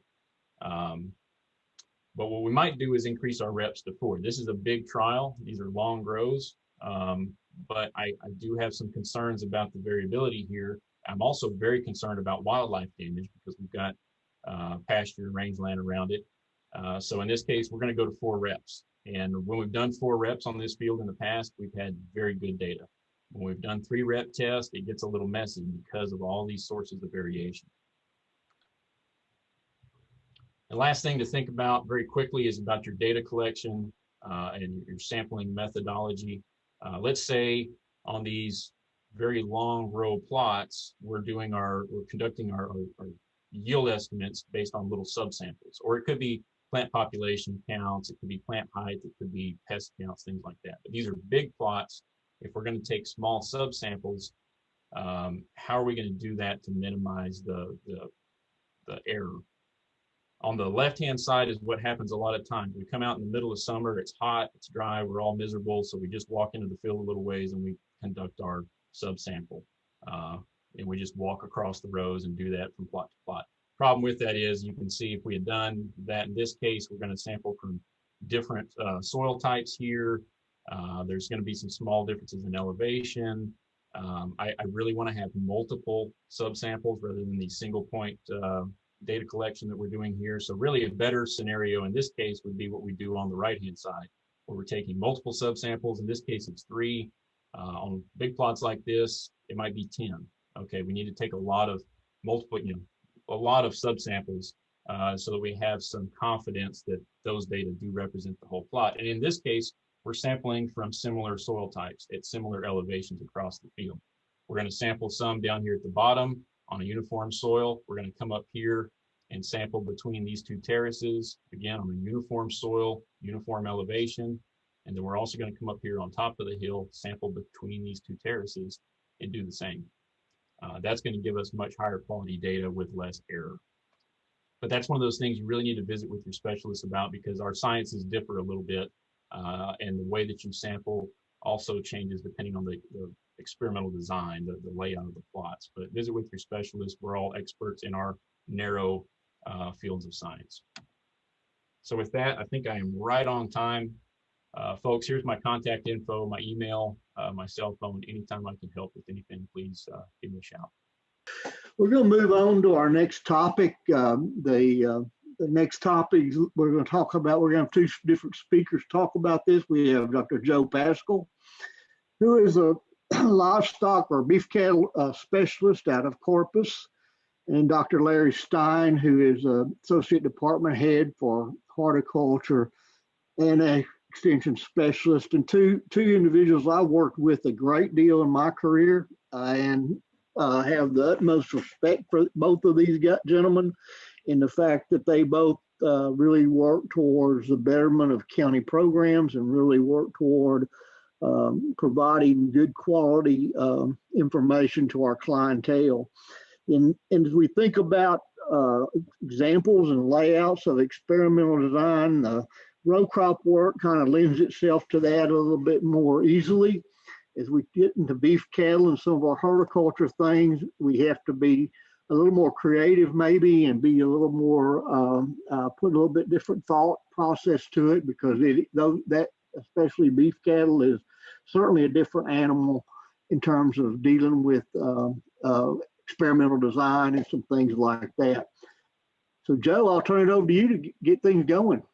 So everybody's talked a lot about experimental design and selection and avoiding error. So we're going to skip some of that, but I did have some points to consider, and really uniformity is the key. Josh just got through talking about it.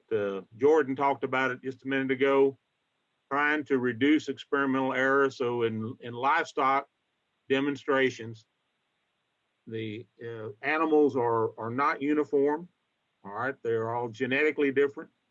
They all respond to the environment different, and so as a result, anything that we can do to minimize the impact of that genetic variation on whatever it is that we're doing, whatever we're looking at, is very, very important. So I just have some thoughts on this before beginning. I'm not going to read it to you. You all have a copy of the slides. Y'all can certainly do that. Another point that I want to make in livestock result demonstrations is that keep it simple. I would not try to apply more than one or two different treatments to the individuals, to the entire group. Confounding is a big problem. Not having enough numbers is a big problem. And so pay attention to that. And then finally, as many have already said, visit with a specialist in the area that you're interested in. I have run this PowerPoint through my colleagues several times, and brought in all of their suggestions and comments. So they're all interested. And even though I primarily work with beef cattle, we do have a sheep and goat specialist, Reed Redden. We have two very good dairy specialists and good swine specialists. So, if you're interested in those other species, they've also had input to these as well. So let's visit about some of these. And so I've broken them out into a half a dozen different types of demonstrations that you might be interested in, or you might be interested in looking at. Once again, you can read this as well as I can. But the idea is to think about some things that we can do to the young animal to improve weight gain and hopefully profitability. And other people have said this, but we shouldn't be doing these things unless there's an economic justification for doing it. And I realize that almost anything that we try, unless you're involved in applied research with a specialist that's working on professorial rank, most of the things that you're going to use work. Okay, otherwise they wouldn't have been approved to be used. And so basically what we're trying to do is demonstrate a practice. And so there still are some minimum requirements in my mind as far as how many animals. And I say 10 to 20 head per treatment. I've got the scales in there, and I actually prefer digital to beam scales because very few beam scales are accurate, in my opinion. And in addition, a lot of beam scales are in 5-pound increments. And that brings up a good point in terms of measuring weight. A lot of folks like to report that the weight gain was 2.56 pounds. Well, how accurate do you weigh weight?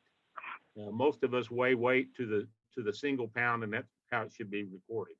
In several of these, I emphasize that products should be purchased, not donated. That sort of allows you to get away from the concept that maybe you might be beholden to whoever donated. Now, if the owner of the livestock that is interested in doing the result demonstration purchase them, that's fine. So that was calf weight, a young animal weight, improving reproduction in females. There's a lot of different things, a lot of simple things that can be done. Just evaluating weight or body condition score and the impact on reproduction, breeding rate, calving rate, rebreeding rate, whatever it happens to be. Reproductive tract scores can be measured in cows, and particularly in heifers. There's a lot of little things that can be done. Pregnancy results. from a nutritional regime or an estrus synchronization regime. We've got some technology out there. This calving notifiers, there's 2 or 3 different ones. Moo call just happens to be one of them. That's placed on the animal near the perianal region, and will text you a message when your cow goes into labor. And then, of course, in dairy cattle, they're using pedometers on dairy cows because as a cow gets close to estrus, she walks a lot. It wouldn't be very useful in range cattle or cattle out on pasture, but certainly very useful in dairy. Then we have, replacement female development programs for the Rio Grande Valley Beef Cattle Improvement Association, the guys down in the valley. By the way, District 12 is not very well represented today because they have a faculty conference today. But so they have a multi-county, almost 22 years now running a replacement female program that goes on down there. And so I've got some, again, requirements. But, for reproductive traits, you need quite a few more females, 50 to 100 in order to see small differences. You could also demonstrate the use of ultrasound in terms of reproductive technology. So I just threw some thoughts out there. On the sire side, I know that we have a buck and a ram and a billy test out at the San Angelo station. If you have producers that participate in that, perhaps you could use that information in a result demonstration. Or sire selection, the use of EPDs in cattle or EBVs in the sheep and goats to improve progeny performance. I mean, there's a whole bunch of things that are out there that can be used. Once again, we have 2 or 3 different bull gain tests scattered around. I know Jim Wells County used to have one that was very long running. There's some others. Rio Grande Valley's got theirs. So you can report on those kinds of things to demonstrate improvement. And once again, it just has some thoughts over on the right-hand side that y'all can read. Internal, external parasite management. I know this is often a favorite one, and people want to try a new dewormer or a new hornfly tag or a new external parasiticide. These are probably a little bit more difficult. I know that Dr. Swigert, Sonia Swigert, our extension veterinary entomologist, has done a really good job of helping y'all conduct these on the tag side. But on the internal parasite management, I would recommend that you visit with Dr. Tom Haregrove. Tom works with us. He's our extension veterinarian. Several of y'all are already doing it. He's doing some work, I guess, with Caitlin and down with John in Burleson County and down with Greg Baker down in Calhoun County, looking at fecal egg counts.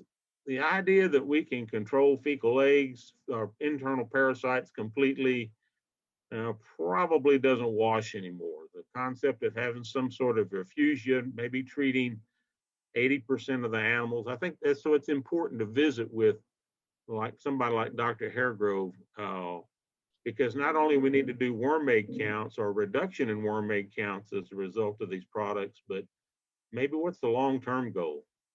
And what are the eggs? And so there's a big word down there, corporiculture, that just basically means that, okay, you have worm eggs, but let's grow them out and find out what kind of worm eggs they are. Are they critical ones? And then, of course, the PCR genetic analysis of the different types. And in the past, we used to think about, particularly for internal parasite management, we had to have separate herds. Well, that's pretty difficult to find 2 herds that are separate, but exactly on the same type of pasture, just like Josh showed you. We have different soil types. And so, we can expect different forage growth and different rainfall. So maybe we do those in the same herd. Maybe we actually treat those animals in the same herd, the control and treatment. But so that's why it's important. It's not just as simple as going out there and injecting them with an antibiotic, with a parasiticide or dumping a poron on them. We need to think a little bit more about this design for this particular type of trial. This is a really interesting trial. Many, many years ago, 40-something years ago, I taught a livestock marketing class, and we used to send our students to a local sale barn to do some livestock price tracking for one day. Down here in Corpus with an ag economist from a couple of ag economists ago. we started this, and basically a lot of agents in District 11 and 12 that have a sale barn in their county, and not everybody does. I realize about half the counties don't. Some counties probably have 2 or 3. Would go to a specific sale barn and just basically track pricing of the livestock. And it kind of made an interesting result demonstration, particularly over time, depending on what it was that you were collecting. So you get permission from the local commission company and go out there and record the date, the weight, the gender, the breed or breed cross, or color. And actually color works pretty well unless you can actually determine some of these black cattle, what they might be. But and how the prices, we can talk about price slides. We can talk about differences between genders, steers versus heifers versus bulls, whether or not the cattle are full or gaunt. So there's a whole bunch of things that can be discussed in this type of in this type of a result demonstration. And it's not a typical result demonstration, but I still think it's important to use that we can use. Forage and hay production. Of course, I worked with Dr. Wayne Hanselka for many, many years, standing here, our range specialist, and he was really interested in forage growth and stocking rates and how grasses grow and how much did you have to leave, particularly in the drier parts of the southern part of the state, in order to get good grass growth. But the rest of the state's also worried about that, and also round bale weights and quality of the grass and quality of the bale and storage. So there's a whole bunch of information, whole bunch of different types of demonstrations, and they don't have to be real detailed. I remember Corey Bowen doing a result demonstration one time. Basically, it was more of a demonstration where he had a guy pick up 4 round bales out of his field that he was storing. They were all different sizes, different dimensions, and did crude protein and TDN analysis on it. And I think we talked about those 4 bales for about 45 minutes at a field day. And that really made producers realize storage and size and how much could be wasted, and demonstrated how to do this type of nutrient sampling. So there's some real opportunities. Work with your agronomist or your range specialist to do that. I know that Megan and Bob both, in terms of range, have done this before. And of course, to me, that's, people don't understand enough about forage or hay production, which is the basis for all animal production in the state, in my opinion. Investigation diagnostics. So this is a picture of Dr. Haregrove actually taking a liver biopsy down in Kennedy County with Frank, and I had a ranch down there that was having some problems, and they had actually had some trichomoniasis, but they also had some mineral issues as well. And so producers in every county agent, every specialist has gotten this. Producers inquire about a problem in their fields, cattle dying, what can we do? You get a phone call, maybe in one particular case in Burleson County with John, I believe it was AgCom that got the phone call and directed it back to John and Tom and myself. Go out and sample forages and look at the cattle and get the veterinarian involved.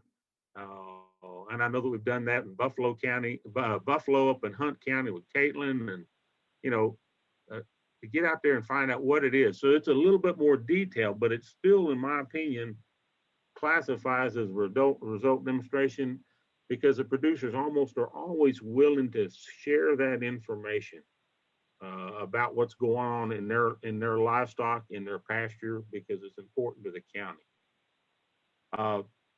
Another thought, and I'm just throwing a bunch of thoughts out here because I think that, to me, it's sort of wide open.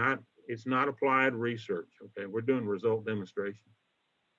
A producer or production practice surveys. And so this is an old survey that was done back in about 1989. You can see the counties that were sampled. We sampled at least 10 producers, or 10% of the producers in every county. And we asked them a wide variety of questions in range and livestock, in economics and wildlife, even in home economics, as we used to call it back then. And one of the things, so that we divided this out, so the three districts that were involved actually got district-wide reports, and then every county got a report of the practices in their county. And even to this day, we can use that information to talk about what we could do, program planning. And of course, obviously, this being nearly, well, almost 30 something years old now, we've had counties that have done this and updated it for their own use. And it kind of gives you an idea of what you can do. And it also gives you a reference point of here's where we were 10 years ago. Where are we today? Or here's where we were 5 years ago. And I think it can still be done. I think it has a very useful purpose. Demonstrating a practice, you know, I mean, really, to me, that's what we're doing. A practice or a management tool. We have a multi-county reproductive workshop. It's going to be held next week. Dale Rankin does a lot of that work, but a lot of the guys in District 12 and 10 and even 11, sort of a multi-county event there at Tom Brothers Ranch. And we're going to talk about pregnancy testing, but not just about pregnancy testing. We're not going to actually just visit about that. We're going to talk about all the things that lead up to improving a calf crop. And the agents get there and they talk about body condition score, and they talk about fecal pad analysis, and we opened up a couple of cows too. We talk about mouthing a cow, aging a cow by her teeth. The agents actually help do all the practices. I'm just sort of there. They do a really fine job. But so over the years, they're able to have a group of people that they can talk about, they can visit with about what they've done and how they have adopted it. What does it mean to them? What's the economic value of some of these? And so it works really well. And of course, a lot of county field days, we might work a calf, or we might do a chute side working, or whatever it happens to be. If you have several of those over a period of years or within a group of counties, I think you can talk about demonstrating the practice. And I have some examples over on the right-hand side. Soil testing, hay testing, forage testing, all those fit that you could talk about whether or not people adopted them, or what was it worth. And to me, that's important because a lot of the things are very, very simple. And most people are not doing them. Well over half of the people, even after some nearly 70 years of being able to do breeding soundness exams in bulls, about half the people in Texas still do not do an annual breeding soundness exam of bulls. And I know counties have demonstrated that. So the last couple of things I want to point out about data collection, editing, analysis. Don't be afraid to edit the data. Okay, so if you do an implant trial and all the calves gained 25 or 30 pounds and one calf didn't do any, okay, didn't gain anything, toss it out. All right. You know, that's the way that I feel. When I did my dissertation work, my research back in the early 1980s, I know that sort of dates me. We combed that data for animals for information that didn't make sense. Maybe we misweighed it. Maybe the animal got sick. Maybe that particular animal didn't actually get an implant. Okay. And so there's good reasons to look at the data when you collect it. A lot of people talked about data collection. Try to be as precise. Don't be fast. You spend a bunch of time putting this together. Spend some time looking at it and then continue the analysis, as many have already said. So I just have some final thoughts, okay? And I'll be honest with you, I'm not sure why I was selected to give this talk, other than the fact that we've done a lot of result demonstrations. I've always thought to focus on the demonstrating the practice, okay? We have a lot of technology out there that's pretty darn cheap. Forage testing, hay sampling, soil testing, pregnancy testing, ultrasound, okay? And it's pretty cheap, and the results are beneficial. And I think it's important that we start doing some of those. But the caveat is avoid product testing. If it didn't work, it wouldn't be approved. Leave that to the experts. I know that my colleagues in other disciplines do some of this. Okay, and they're paid to do that, and some of y'all work with them getting that done. That's fine. And that's more in the applied research field. There's nothing wrong with that, but it's not really, to me, a result demonstration. But if you report it as that, that's fine. You really need to think about the economics. Don't do anything that doesn't have an economic justification. So I'm going to stop right there. And if anybody has any questions, if not, I'm going to turn it over to Larry so he can take the rest of our time. Very good. So we want to give you a few tips about horticulture. And the thing that I wanted to point out to you is a lot of you guys, we talk about trees, turf, and tomatoes. And I know you as agents get those questions all the time. And so I'm with Dr. Pascal. I mean, I'm for doing demonstrations so that you become the expert. And once you become the expert, don't sell yourself short. You are the expert. And so you become that expert. I would also encourage you start small. You can always increase the size. And I've heard it said several times today, you need to keep it simple. It doesn't have to be rocket science. And that's what I'm going to show you. Sometimes all you have to do is show up. I mean, you got some of these cooperators, producers, they're going to do it for you. And if you just go and act interested, you're going to learn more than they are, I can assure you. And the last thing I might point out is your demonstration must adapt to the grower and not vice versa.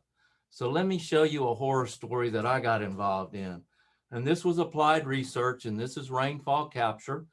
And this is basically plastic covered beds. And so I moved down here to Uvalde from Stephenville, and we were working on water. And so we have all these pivots, and so we have all these corners. And I said, wow, we have the ability to show these guys how to do plastic mulch strip irrigation on the corners. And man, it's going to be a really big thing. And we could demonstrate the technique, and we could show them that it worked, but it did not adapt to their farming practice. And so it did not work out. And so your demonstration has to adapt to them. They're not going to adapt to you. And so you need to keep that in mind. So here we were able to grow a watermelon crop with no irrigation at all, where you simply came in here, put this bed ahead of time. You did this in January, captured the rain. You have holes here, so you capture the water. And so you save it. Then during the growing season, you're able to plant your watermelons. This is rainfall capture. Obviously, this is not. So different things you can do. Another simple demonstration that I think we overlook is, and part of the thing is the research, like they said a while ago, most of the research has been done. We know this stuff works, and basically you have to demonstrate it to your producers. Weed control and mulch. It obviously improves plant growth. You kill out vegetation, range of methods, chemical, mechanical. Everybody wants to get bogged down in chemical. Don't get bogged down in here. Just remember that it's weed control, and then you mulch. And so you can compare the growth of plants and should be the same plant type.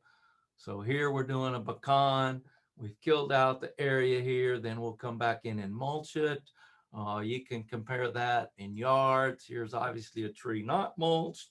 So, I mean, it's pretty day and night, and simple things that you can show these guys, in a homeowner situation to make that happen. Pheromone traps, a lot of insect things have been talked about. So we have a pheromone trap to control pecan nut case bearer. Basically, a trap is a monitoring tool. Oftentimes, the grower will often purchase and collect the data for you. It's just a matter of setting that up. Typically, you need 2 to 3 traps. And so a lot of county agents will do this in their county, where they put out 2 or 3 traps around the county. They'll run the traps and collect the data. And basically what it does is it gives an idea as to when to scout for pecan nut case bearer. And so you can become the expert real quick in your county by putting out a few of these traps. Not hard to do. The problem is you need to put them out early. So right now we're in middle case bearer, pecan nut case bearer time. And so if you put out a trap today and you catch moths tomorrow, then that information is useless because you have to have a zero starting point. And so basically, it's a really simple demonstration you can do. Demonstrate when the moths are out there. Bottom line is you're trying to determine when these eggs are laid on the tips of the nutlets.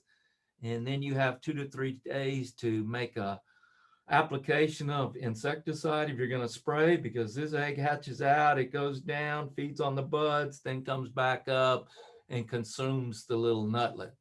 And so a world of good you can do in educating your producers, homeowners, whatever, as to when to spray for pecan nut case bearer. And one of the things that we've advocated in recent years is actually using this guy as a thinning mechanism when you have too big a crop. So that would be another demonstration that you could do. We've heard talk about soil tests. Soil testing is not rocket science, but I don't think two people ever do a soil test the same.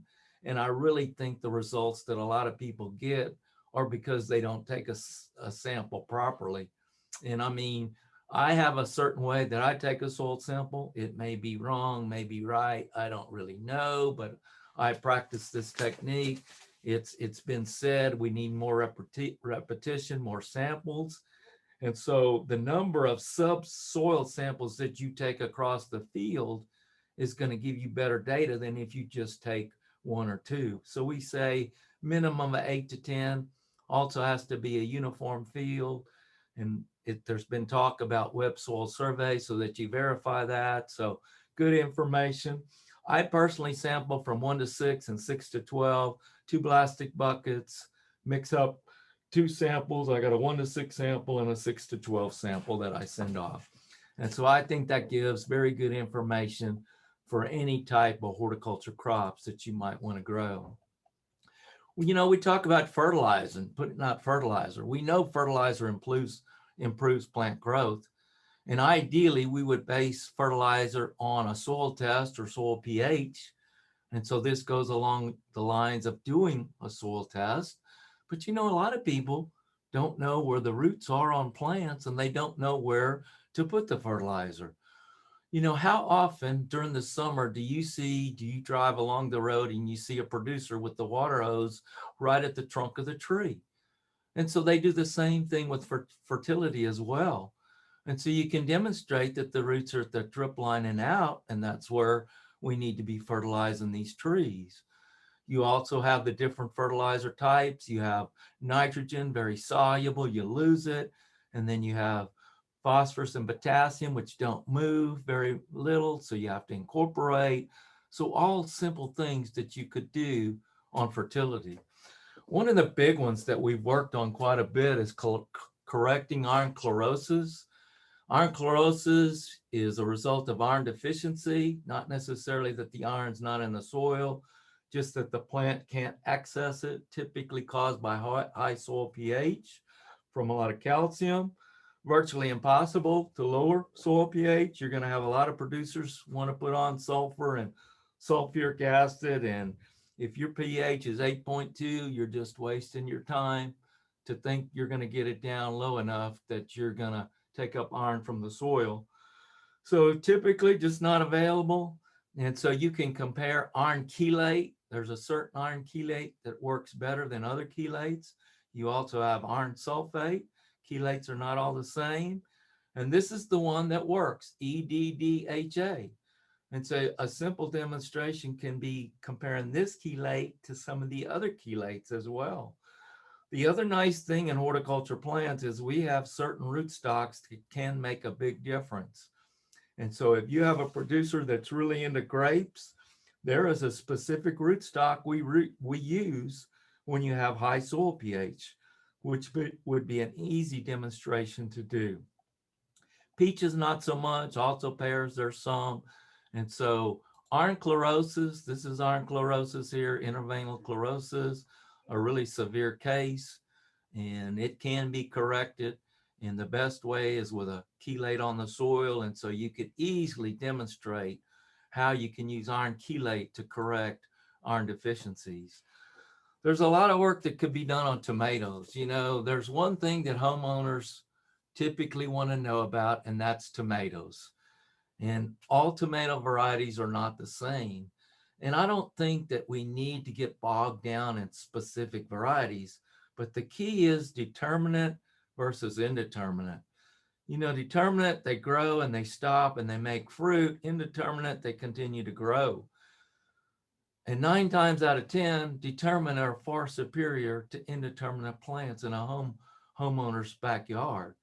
And so you could easily demonstrate the difference between these two. The other thing is, a lot of people like to plant tomato plants way too early. You know, tomato plants like it hot. And so you could demonstrate where you plant up the transplants that you buy as opposed to direct planting. And you're going to get a 2-to-1 increase by doing this over here as opposed to this. Plastic wrap cages versus not, caged versus not. There's all kind of demonstrations that can be done on tomatoes. And tomatoes is probably one of the #1 things that you guys get questions on. And so if you become the expert in tomatoes in your county, that's a big feather in your cap. So here are tomato plants. These are transplants that were bought. You see how they've been potted up into these larger containers. You grow them till they're larger in size. You already have other plants in the garden that you planted when you bought them. And all you got to do is compare plant size when you plant these to those. And then you follow the plants along till you get to harvest. These are going to harvest sooner. And you're also going to harvest more fruit off of these particular plants right here. But a simple thing that you can demonstrate. We've done a lot of work with cages. A lot of farmers don't like cages, but also creating a mini greenhouse, so to speak. So here is a typical demonstration field where plants have been caged. Some have been plastic wrapped, others have not. So you compare the plant growth. It's almost 2-to-1. This had plastic wrap, this had none. You have two things that work here though, and so you'd have to take that into play if you were going to collect data and do applied research here, because you got the cage. And if you did not cage this plant now, then this plant would lay on the ground and you would lose fruit from that. So the ideal situation, if you wanted to compare here, we would have to now cage these, and then you could compare the yield versus those. Here are uncaged plants.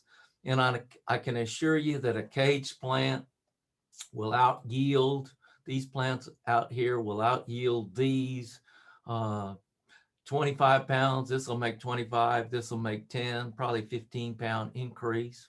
I mean, that will vary by variety, but simple things that you can demonstrate on tomatoes would help a lot. We also have a lot of pollination of cucurbit crops. Cucurbit crops, you got squash, cantaloupe, watermelons, cucumbers. Insects are required. Typically it's honeybees. Most people think if a bee visits the flower one time, the fruit has been pollinated, but that's not true with cucurbits. Typically it takes a minimum of 15 visits by the bees. And so a simple demonstration would be to cover plants, cover cucurbit plants with grow web, exclude insects, and then see exactly what gets pollinated on those plants where you exclude insects. You could also demonstrate hand pollination and point out the difference between the flowers. You know, with cucurbits, you have female flowers, which have the little fruit here, and then you have the male flowers, which only have the flower and they don't have the little squash. And so the bees have to visit the males and they have to go to the females. That has to happen a minimum of 15 times to have a well-developed fruit. This is especially critical on cucumbers and watermelons. So when you have deformed fruit, a lot of times that's a pollination issue. And so you can demonstrate that insects are indeed important in making that happen. Probably the most impossible thing that you would ever try to get homeowners to do, or even commercial growers, is to thin fruit. I mean, you can get them to maybe do it, but oftentimes they're not going to do it. I was talking to a guy the other day. He showed me some pictures of this fruit. And this is a guy that's, I mean, he knows what he's doing. And he showed me pictures. I said, now, Tony, you need to go home and you need to take part of those fruit off. And he just looked at me with his eyes. And I said, you're not going to do it, are you? He said, no. not going to do it. And I said, Tony, you really need to do it. And so I don't know, I may have convinced him to thin one branch, but probably not the whole tree. But you can thin one tree, another not, measure fruit size, return set, works on a lot of different crops. We used to didn't think this worked on pecans, but it is a big to-do on pecans today. The big one where fruit or thin, of course, are peaches. These are peaches that were not thinned properly. In my revised PowerPoint that I wasn't able to find, I have the new slides. I have some other slides here that I wanted to show you, but we would like a fruit about every 12 to 15 inches. And so these fruit here are not going to get near as big as they could if we would have taken a lot of these fruit off. So another simple demonstration that you can do that will show that. Along the way, you got to debunk some myths and misinformation. So this is a pecan tree. These are zinc coated nails. And this guy swore that if he drove these zinc coated nails into this tree, that the tree would take up the zinc. And this is just like the iron from iron filings. You know, you have a lot of people take the filings and they'll put it around a tree and think that that will correct iron chlorosis, and it will not. So same thing with zinc coated nails. So anyway, it does not work. So simple zinc applications. Here's zinc, here's not. Obviously this is a freak leaf, but it makes for a good demonstration photo there. Last thing that I wanted to point out, there's other simple demonstrations that you can do where you can just show techniques. You know, we talk about open center pruning on stone fruit trees and why we do that and the importance of doing that.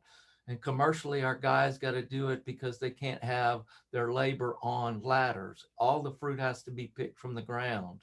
And so we want to keep the trees low in stature so the harvest can take place on the ground. We want to keep the center open so that we get light into the center, so that we get fruit all over the tree. And so you can take a tree like this, demonstrate the proper technique to do that. So here's before pruning, here's after pruning, where we've opened up the center, we've left our 1-year-old wood, and so we've left light. And so you can demonstrate that you're going to have fruit production year in and year out by doing this. Not only are you improving the health of the tree by doing this, by not allowing it to overcrop, but you're also increasing the fruit quality because fruit size will be a lot larger. So another simple deal that we can do. The other thing you can do is you can demonstrate different things that happen when you prune. So when you prune on a tree, if you take a limb that's larger than 1 inch off, that tree is going to put on a strong shoot the next spring. And you can simply go out here and rub these shoots off, rub them off, and then you don't have to prune those out during the growing season or during the dormant season after this year's growth. So another simple thing that you can do to demonstrate doing proper techniques during the growing season will pay big dividends in the long run. So in summary, my advice is to start small, keep it simple. And what we're trying to do with these demonstrations is gain credibility with not only your producers, but your homeowners as well. And I can assure you, you will learn a lot from your cooperator. And like I told you, a lot of times you just got to show up and they'll train you. They'll tell you what you need to be doing. So don't overlook that opportunity of getting to work with these cooperators and getting a lot of great information. We have a lot of our distinguished county horticulturists on the call today. And so they can help y'all. If y'all have questions about different horticulture demonstrations, they would be able to help you do that as well. And so with that, I'll stop talking and we'll see if there's any questions. Next, we're going to have Bob McCool. And Bob is a county extension agent, ag and natural resources out of San Patricio County. Asked Bob to visit with y'all a little bit about the good data collection, as well as the value of photography, using photographs, using various video techniques to to emphasize and to truly utilize the a visual depiction of what's going on in the field sometimes helps drives the message home even better than a bunch of numbers will do. So, Bob, I'm going to turn it over to you, and you've got the floor for the next few minutes. Good morning to all, and I appreciate the opportunity to speak with you this morning.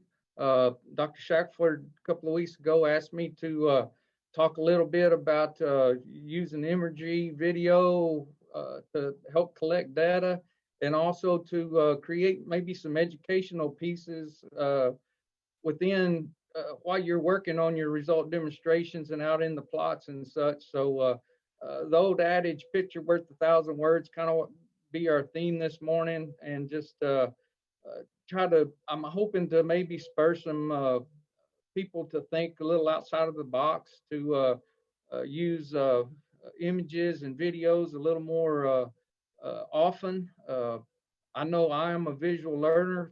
I know from our educational classes, several types, and I know that I like visual learning somewhat more than some of the others. You can show me a picture and I can put something together and give me directions, and I have a little harder time. So just again, want to hopefully maybe show you some of the things I've done, but also maybe spur you to think about while you're doing some of your result demonstration work, that how you might can get some more information and educational material out to people. So in this first slide here, I mean, you can see the demonstration sign there. There's a QR code, there's a flag in the background. You can actually see, if you looked in the right of that picture, that there's several varieties or hybrids of grain sorghum over to the right top corner. But that picture alone, if you go to the next one, I mean, you can see the flag right over the top. That's what I normally do, is put that flag out on the very first row. For any that hasn't done row crop stuff, be sure to get that flag out when the tractor goes by and the planter goes by, because it's sure hard to tell sometimes if you don't do it right then. Put it dead center in the seed track, because that's less likely to get run over there than it is anywhere else. But several things in this picture, and that's one of them that you can kind of illustrate that thing needs to be out there, and I try to put it centered or thereabouts across the sign. One of the other things, make mention just the sign itself. You can get these sent to you through the extension. I think at the moment they're backlogged on them and don't have any available, but these are available to you to order, and I think they give you so many a quarter or a year, so you can find these with the extension.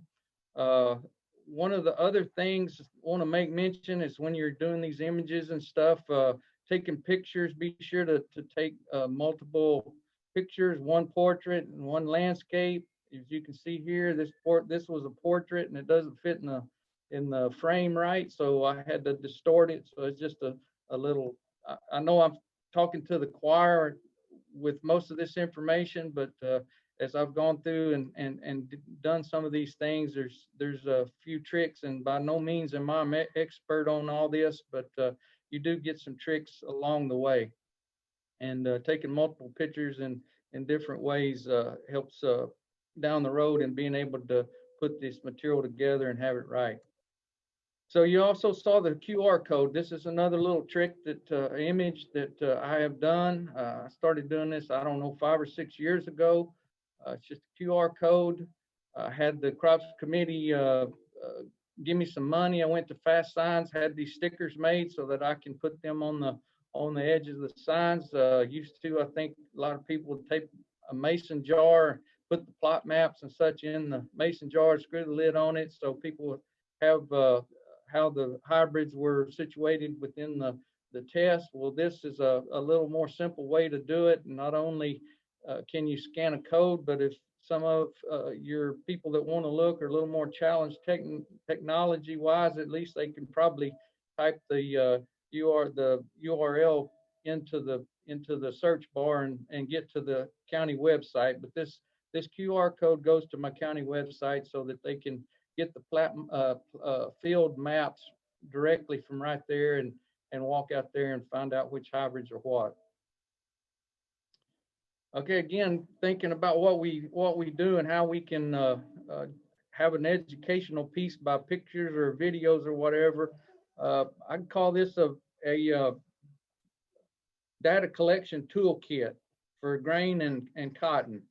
And as you can see, really about all you need for cotton is a paper bag and a pen, a clipboard, and a bale scale. So it's not a whole lot to that. When you go into the collecting the grain and the corn, you know, you'll need a moisture tester and a bushel weight scale.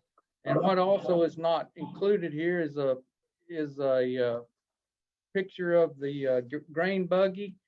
And also, I didn't really have a good picture of Dr. McGinty, but you will definitely want to include your specialists in these demonstrations and keep them informed and involved and keep yourself out of trouble. Is also, you'll see a flag there. The tip of the flag's not visible, but I wanted to make notice about the buckets, the beakers, and the stakes. With the plastics and cotton problem now, we don't recommend using plastic flags at all. So I've gone to using mainly these plastic stakes to mark the hybrids or varieties in the field. Just makes it easier to have one thing. These things are cheap, get them from Gimblers, but it's one of those things that use on a regular basis when we start the process. And don't forget your hat and water, because most of the time it's hot, and it's even though a lot of times you may not think that the time factor will be of any problem, and you'll get back fairly. Sometimes it takes way longer, so don't forget your water and your hat. So, but and your measuring wheel and such. So anyway, that's just kind of a way to get you to see that many things. And you saw there that there was a sampler that I got caught one year with some short rows and not much grain would get into the grain buggy, so I had to come up with a way to get it out. If you don't get approximately 1,500, 2,000 pounds in the weigh wagon, it will not come out the sample hole on the side. So anyway, just a patent pended grain sample collector that had to on the spur of the moment put together, and you can just see it's kind of a deal, but it does work. But you'll never know what you might need once you get there. So just a quick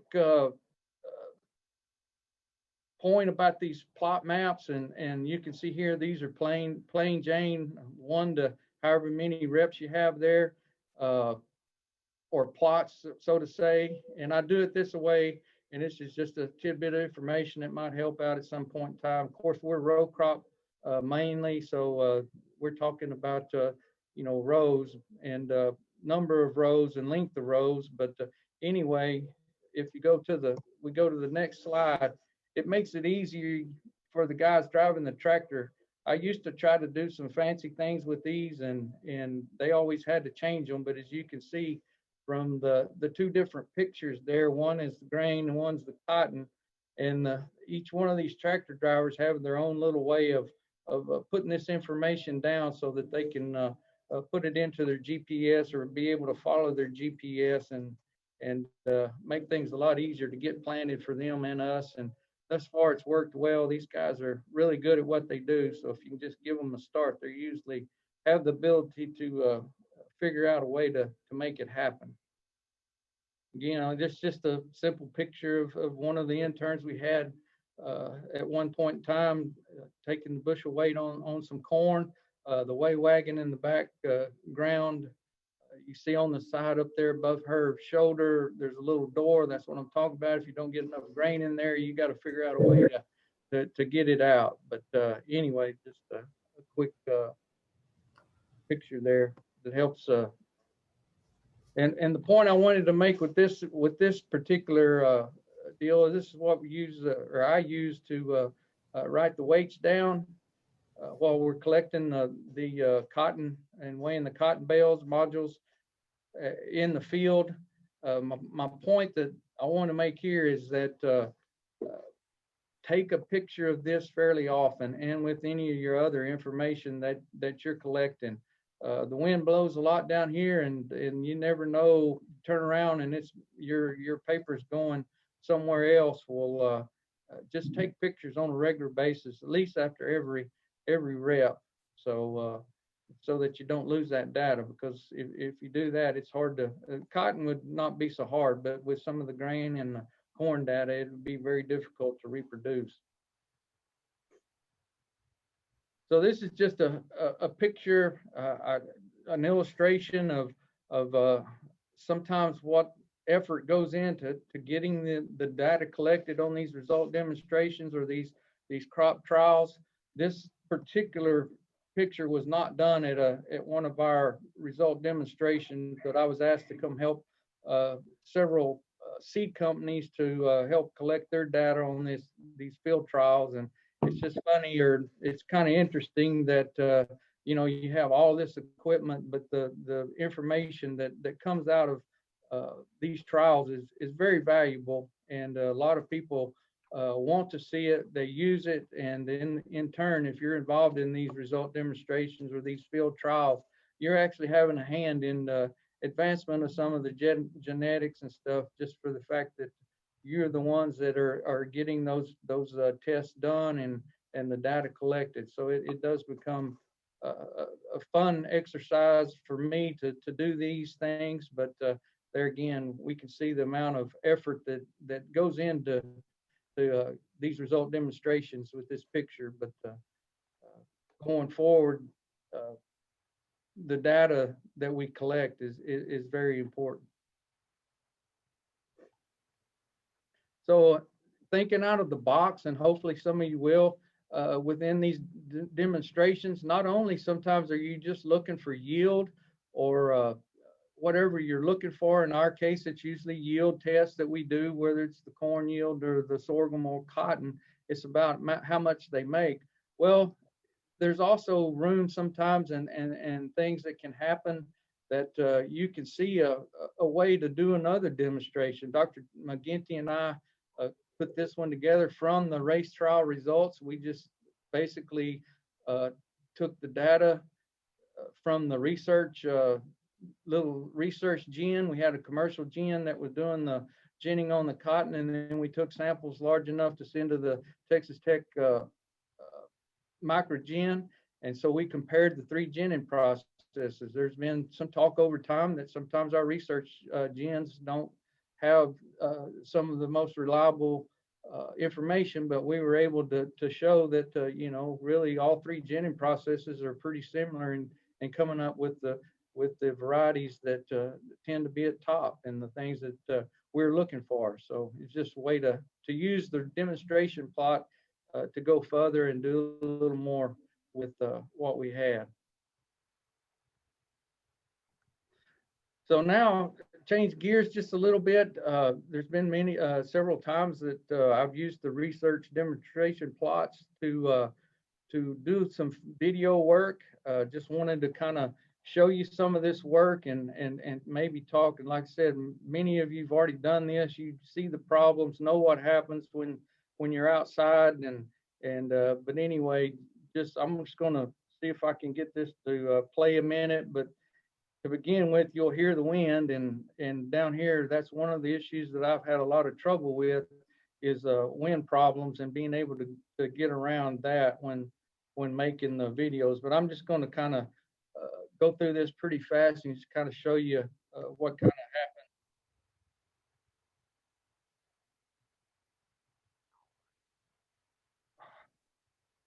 Pardon, I'm too fast.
Just make note that all these videos and pictures was done with the iPhone and the iPad, like the iPad on the stand there.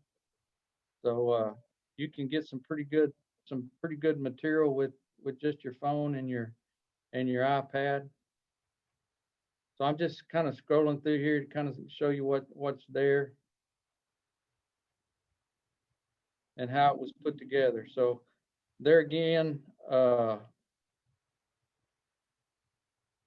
there's multitude of ways that you can get some video and make it and have it usable. This particular video, and both of these, I went to these fields once a week or as soon as I could. Some of them were 10 days, 2 weeks, depending on some weather patterns or rain or something like that. And I was a little tardy, but again, I was able to go. This was a research demonstration cotton plot that I went to on a primarily weekly basis, and took all the.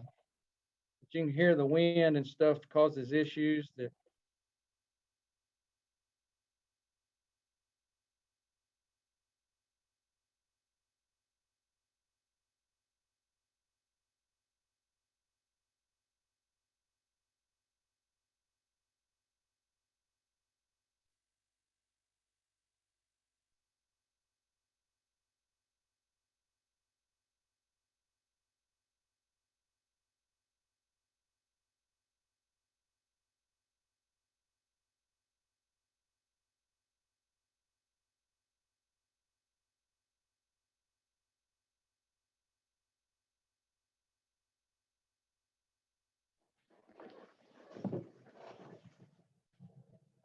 So both of these videos were made kind of without any type of sound other than what was natural there. I have been able to use these in different educational presentations, especially with youth or organizations that want to know about corn, want to know about cotton, want to see. There's so many people that they see these crops around them all the time, but they really don't have any idea all that goes in, the time it takes. They see them over time and never realize. But these presentations have actually been used quite a few times with Ag in the Classroom, and like I said, civic organizations, and they're available for anybody to use if they so desire. So at the end of the day, after have done some of this,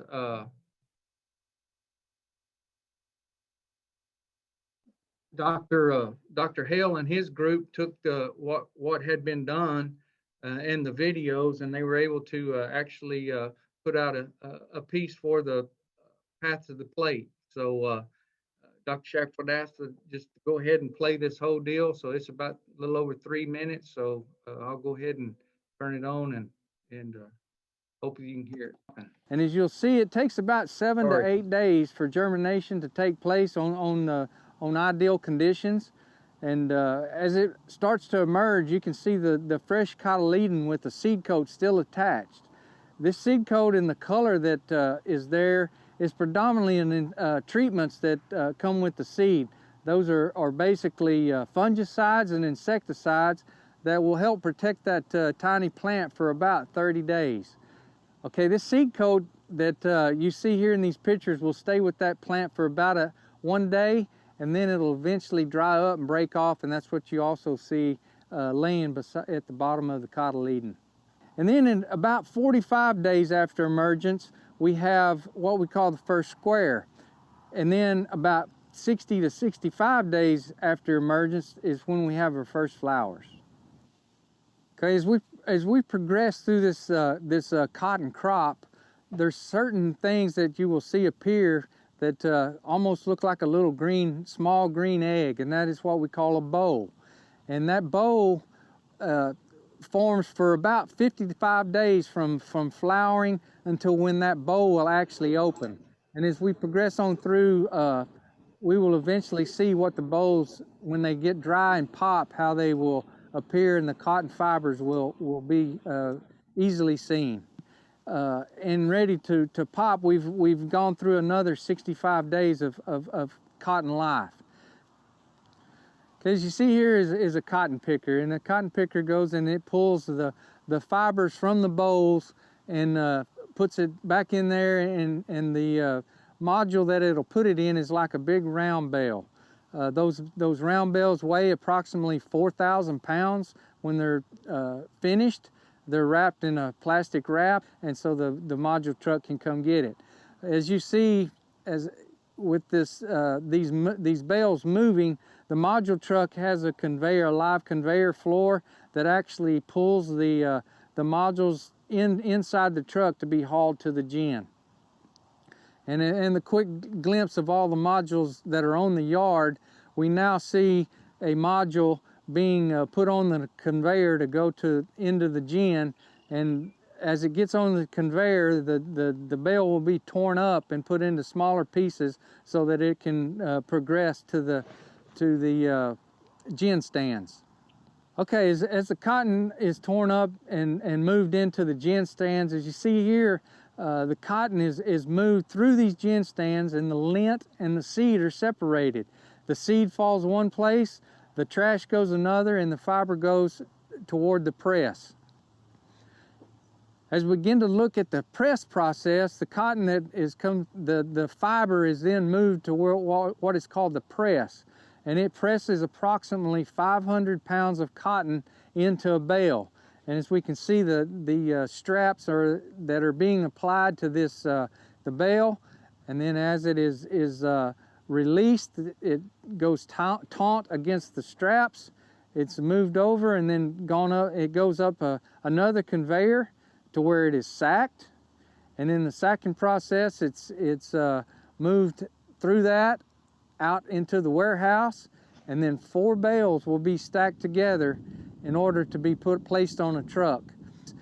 That's the way that those bales will be stacked into the truck, headed to the textile mill or to the warehouse where they'll be housed until sold. With that, I don't have any more information or anything. If anyone has any questions, I'll be more than happy to try to answer. But again, if you want or need any of those videos, you can find them on the sanpatricio.agrilife.org website, or I can try to get them to you, or I guess they're actually available in this presentation from Rebecca maybe, or however you send them, but they are available if anybody wants to use them. Talk about a pretty important aspect of this kind of work, and Bobby actually hit on it a little bit, is related to the economic impact of some of these practices. Agriculture in general sometimes has a little bit of a romantic overtone to it, and but I can remember my grandpa saying a long time ago that the romance leaves you pretty quick if you're going broke. If you're going broke, it's not very romantic. And so we've asked Dr. David Anderson to visit with you a little bit about analyzing these demonstrations to determine some economic returns that might be beneficial in reporting data to producers. So, Dr. Anderson. All right, Darrell. Hey, thanks. I want to thank everybody for inviting me as an economist to do part of this too. I had to laugh at that. As someone who has chopped cotton at one point in their life, the word romance never entered my thinking. I think it was more like a lesson in why you ought to go to college. But I'm certainly glad to be with y'all today, talk a little bit about an economic analysis of this, because I think it really it gets to heck, we're kind of interested in dollars and cents of a lot of these things as well. I've listened in on all the presentations from the 27th and today as well. And I really think hopefully what I'm going to hit today really builds on those, because I think they all dovetail together.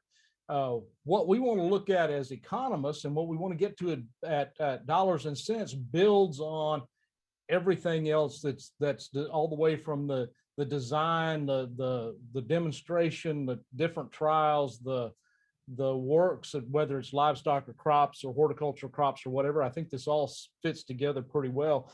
I also want to say thanks to my colleagues. While I'm the one doing the presentation, I get to work with a pretty great group of ag economists, and there's a group of us who have all done a little bit of this over the years, and I kind of think of us as a team, and they've all given me some input along the way for this as well. There's about 3 areas I want to cover. One is really kind of getting started, thinking about it as an economic analysis. We're going to do something very simple and just look at some budgets, a partial budget, and how we want to use that, not only to put numbers together, but in thinking about what it is we need to gather as well. And then I want to touch on a couple of little bit deeper analysis that I think we can use some of this in that maybe we haven't quite tapped enough in the past. I think we could do some more of. And so with that, that's kind of where I'm headed. The first thing I would say is, in getting started, as we think about it as economists, one of the things that I guess I'd start with a request that, if you're thinking about the economic impact or economic comparisons of whatever trial you're working on, I think it's always kind of helpful to get one of us at the beginning of the project to kind of be there at the beginning, mainly because having done some of these over time, we usually come in at the end and we'll say something like, well, hey, we need this, what's this different thing? What's this process that was different? And what's the cost associated with that? And then everybody looks at each other and say, oh crap, we didn't write that down. And so, or maybe we didn't take a picture of that. And so I think it helps if one of us is in there sort of at the beginning with the rest of you, we can stop and think through as economists what we need to get, so to get that data as we go, so we don't get to the end and think, well, shoot, I wish we'd have done this, or I wish we'd have gotten that data. And so really kind of early in the process, I think, is important, so we don't miss out on something towards the end of it. I put there at the kind of that last bullet, multiple year trials. I think sometimes we may have some things we look at that have multiple year benefits or costs, particularly if some things, if we're really looking at some new technology that may have a longer payout period or something like that. If we want to look at profitability, I think that's important. Some of our production processes may have benefits that last multiple years, whether it's grazing or maybe fertilizer trials or crop rotational things or cover crops or something like that, may very well have multiple year benefits. And so we want to think about that ahead of time so that we capture some of that. Maybe we have some first year benefits and costs or profits, but we may have some that extend longer, and you want to make sure we plant that seed in people's minds that there's going to be multiple years of benefits, and thinking about that ahead of time, I think, really helps a lot. As an economist, I kind of think of some of our interests I sort of say take multiple forms, and the first one is really, production. That's the simple one. I think a lot of my colleagues, our colleagues talking ahead of me, we've talked a lot about, we've seen on examples, yields, average yields through whatever test plot it is or different trials.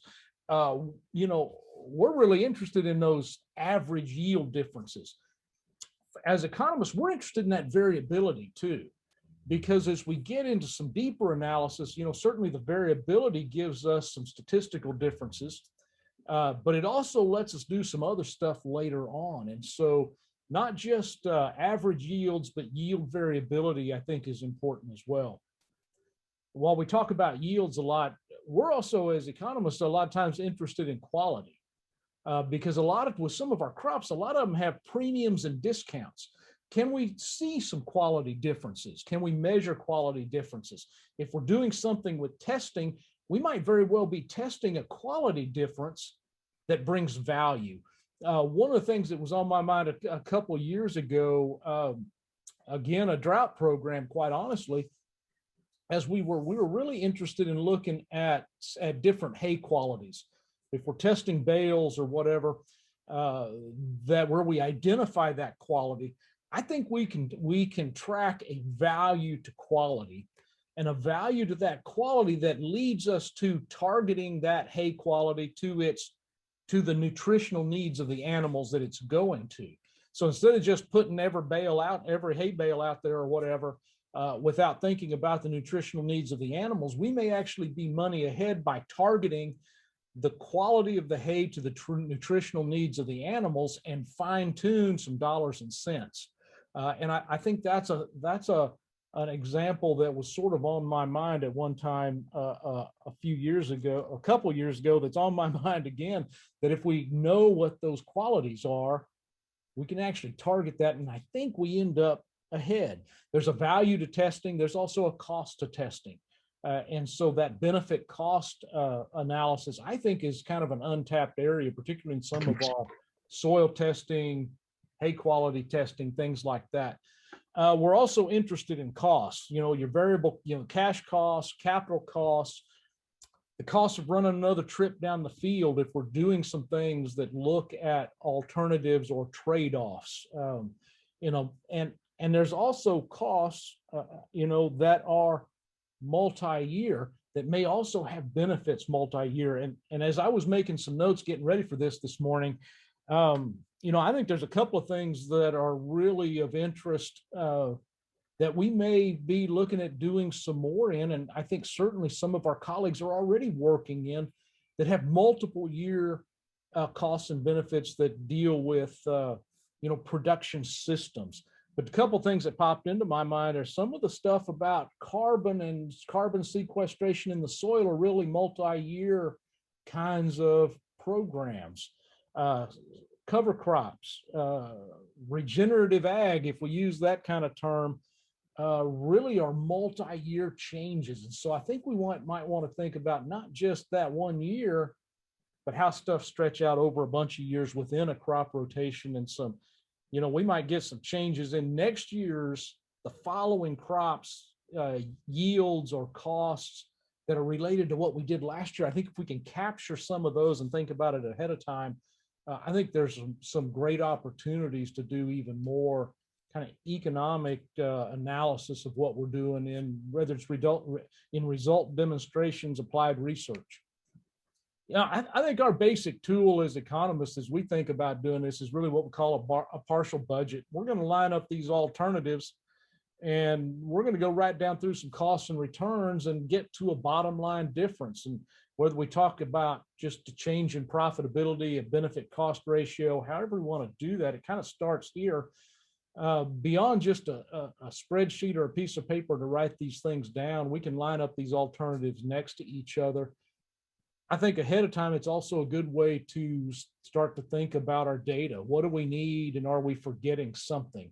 And I'm going to show an example I pulled right off of our Ag Economics Extension website. It's a budget that we might use from this. We have various tools that we can use for things like this, but of course, you pull the thing off of there and the print's too dang small. I look like a researcher doing a presentation, but I think on the big screen, maybe you can see it a little better. But I just took a wheat grazing budget, and I just wanted to show at the top of that, we've got revenue. If we're thinking about average pounds, quality premiums or discounts, we're going to get that in up there at the top and calculate a new total revenue for each trial that we're doing or each result demonstration. So we got a base or a control, and we got our alternatives. If I go down through my variable costs there, seed, fertilizer, custom charges, miscellaneous stuff, herbicides, insecticides, that's where some stuff may change from one plot to the next, one trial to the next, one row to the next, or one, our head of livestock to the next. And that's where we're going to capture those. A whole bunch of these might be exactly the same. If it's something that requires maybe some more tractor work, we're going to get some cost changes there, but maybe not in other parts. And as we go on down through the costs, we get a whole bunch of costs. We'll sum up our costs. We're going to subtract that away from our revenues, and we're going to get a bottom line number by each of the things that we've tried. I've included the little part of fixed costs there. just to get, are we investing in some long-term stuff that requires some principal and interest payments that are going to be around forever? Seems like forever till you get stuff paid off. But again, to capture that notion of some longer term, more than 1 year changes, I think is worth considering up front. I really think, what we do as economists really links together with what we do on the production side of it. Whether we have these replicated trials, the data we get out of that is what we're going to use then in our economic analysis. And I think that this statistical analysis part is, we really get at some real, I put in quotation marks, some real differences. But not only do we do that on the production trial part of it, I think Joe Pascal was using an example where several of us have been involved in getting those prices at auction markets and really looking at characteristics of animals that change prices and premiums and price slides, that we're really interested in some production practices that get you a bang for your buck. But we also want to look at statistical differences in returns and costs, particularly net returns or profit. Sometimes I've seen a couple of examples of this where we might not see, might not see statistical differences on the production part, the yields or something like that. Yet when we get to net returns, we actually can see some statistically significant results. And so what may seem small on one point, when we get to taking returns minus costs to a net difference, can actually be more important. And so we really want to look at some of those things too, in an economist sense. Just looking at some bottom line stuff, I think is pretty useful. When I take a step beyond our basic, most simple budgeting, partial budget type analysis, some of the things we want to get into as economists and as a team, as we think of all of us working together, as we always have, from our production scientists, our county extension agents, and us as economists, some of the things we can do go to step beyond this basic, simple partial budget. And I want to make note of some simulation modeling, for one, where we really want to take that variability that we get out of the production trials, and we want to do some more in-depth modeling on what that might say the variability of returns is, or the risk to returns of doing these things. Because sometimes we get some differences in means, but we also may get some differences in the variance. And we want to take a look at that and look at the probability of outcomes, because we may very well be looking at some things that not only does it increase the mean, so we're going to get more production or higher quality production, but we might also shrink that yield variability that actually has some meaning in decision making, and I think there's that range of outcomes can be very important. And a lot of the rest of some of the economic work we do, we're interested in that probability distribution. What's the odds of a positive outcome? And I think we can do some of that with this data, as well as we think about going beyond and what we need to do that. So that's an area where that variability of yield is really important and useful for us as we look at some of this stuff. The other thing I wanted to mention is, we want to get beyond a budget to kind of a whole farm analysis sometimes. Sometimes what we may be doing with some crops or rotational things or livestock related things has an interaction to the next year's production, the next crop on the same land. Maybe what we see in terms of effects further down the line in our breeding system or something like that. And we want to look at some longer term whole farm type analysis to really capture those interactions, because there are some applications where we might be looking at where that part's important to consider. And so if we think about this, getting this data and pulling the whole thing together, I think we have some neat opportunities to build to some more in-depth analysis as well. All of which I think have some real positive outcomes in terms of getting more information to folks out on the land who are making decisions using the kind of work we're doing. the last thing I really want to say too is I think about the resources that we have in our ag economics group. We got a host of budgets. Many of you help us with doing our cost and returns budgets. We've got those that have been converted to where you can put in your own numbers. That's what I showed earlier. We got a host of decision aids. We got some economic expertise that I'm really proud of in my colleagues. And in fact, I think that's our most important resource is our people. Kind of that first bullet, Samuel Zapata, Jason, Justin Benavides, Pancho, Abello, and Blake are our district economists. Many of you may have worked with them already. I know Samuel has done some stuff using some simulation modeling with some of our result demonstration trials. And so, you know, I think we got some really great expertise to help on the economic side in building that into some of the demonstrations that we do. And I include some of our state specialists, Mark Welch, John Robinson, Stephen Close, and myself that do a lot of things. While I'm really the livestock marketing economist, I help out on a lot of different projects as well, as I know my colleagues do as well. And so, you know, I really wanted to highlight that if you're curious about, okay, I'm going to try something new and going to start this new project, who do I need to grab?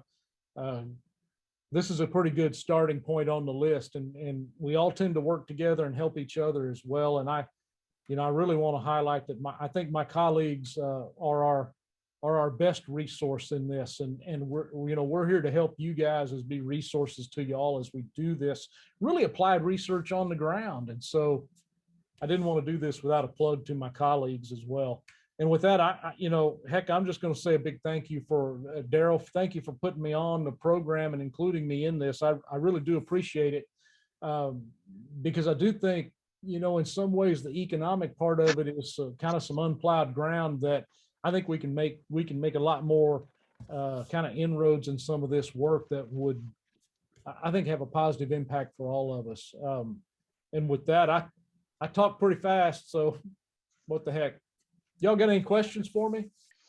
To kick things off this afternoon, we have Dr. Philip Shackelford. Dr. Shackelford is the regional program leader in the Southeast region. Has a long history of excellent work in the area of result demonstration and applied research. And so, Philip, I'm going to turn it over to you to visit with them a little bit about analyzing data and some of the data that's important.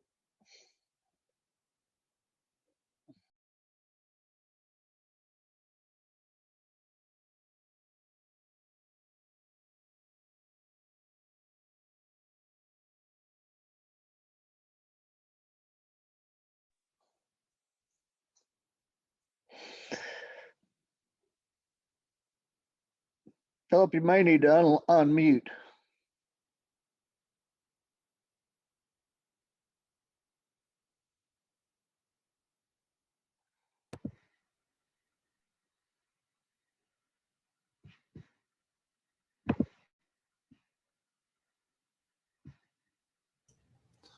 Okay, is that better? Sir. Okay, I don't sound like Mickey Mouse or anything, do I?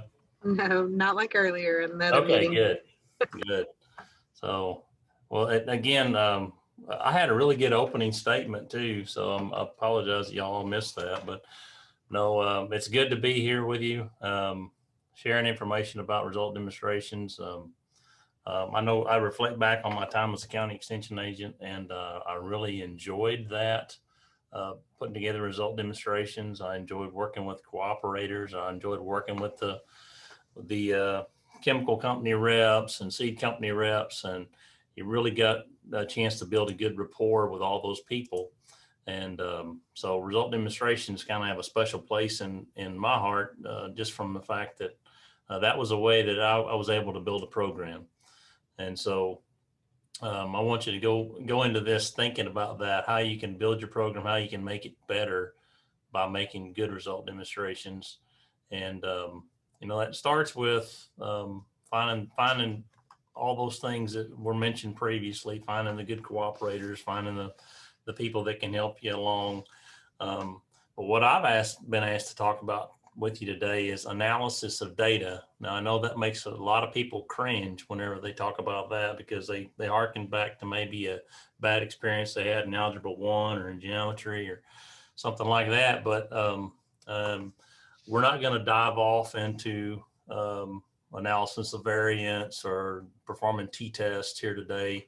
I think really what I would like to accomplish today is just give you some common sense approaches to collecting some of that information, how to stay consistent with it, and then what are the best ways that we can communicate that, because we have a lot of good information that come out of these things, or we should have. And so how can we best get that information out to our customers, our producers, the people that need to know that information? So with that, let's dive off into the presentation. So, as an agent, I always ask myself, why am I doing this? Why am I doing this result demonstration? So the biggest thing I can say, whenever I did result demonstrations, I did them to answer the question. So, and what I mean by that is people would call me and they would ask me questions about something, a best management practice, for instance, and I would give them an answer, typically right out of the extension publication or something that I had been able to read, knowing that it was research-based. But for me, I wanted to actually see that. I actually wanted to know what it was.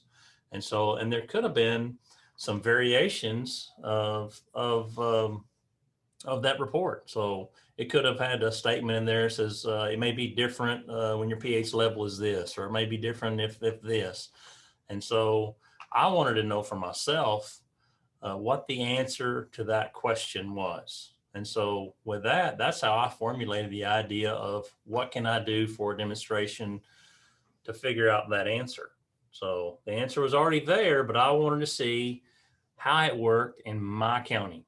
I wanted to find that answer out. How does it work here in Ellis County, in Johnson County, in Stevens County, in Austin County? That's all the counties that I was affiliated with.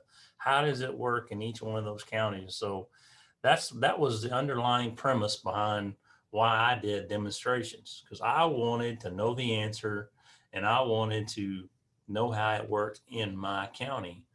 And I know that Dr. Parker shared this statement with you because he showed me his slide set before he put it together, but this is exactly the way we do extension work today, is, just like exactly what Seaman Knapp said back in 1903. But I can tell you that statement is very, very true, because if you participate in it and you see it and you do it, and then you're able to convey that information to someone else, then guess what? You become the expert in that subject. Now, you may not be the expert in all of beef cattle ranching. Okay. You may not be the expert in all of cotton or wildlife or range management or forages. You may not be the expert in that whole broad subject, but you can be the expert in grasshoppers, fire ants, weesatch control,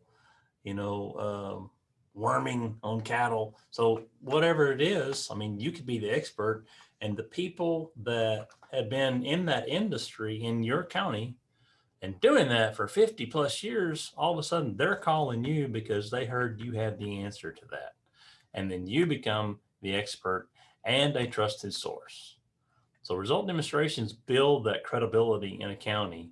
And so, it's not a check the box. Don't ever think that it's just because your RPO and your DEA says you got to have 2 result demonstrations, preferably in an in-depth category. Don't ever think that.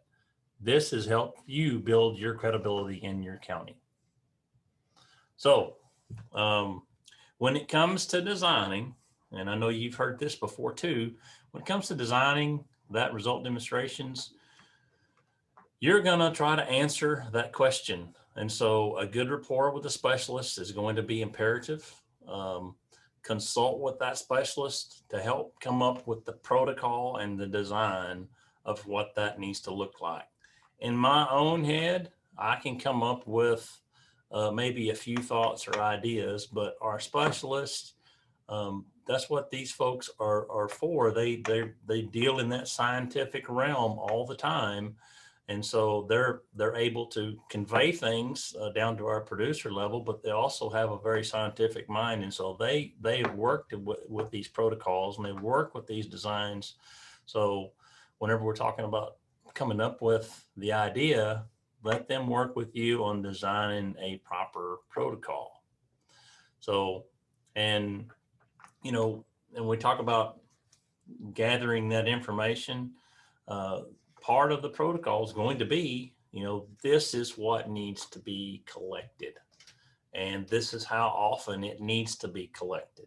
It may be every month. It may be in the beginning of when we plant it, and it may be at the end when we harvest it, or it could be every week. Okay.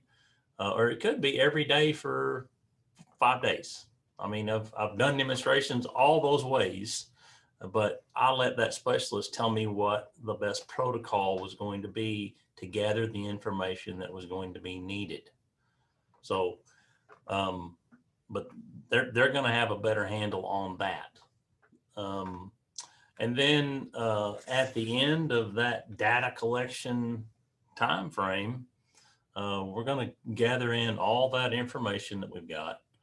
And hopefully you're not gathering it all and just mailing it to them all at one time or transferring that electronically all at one time.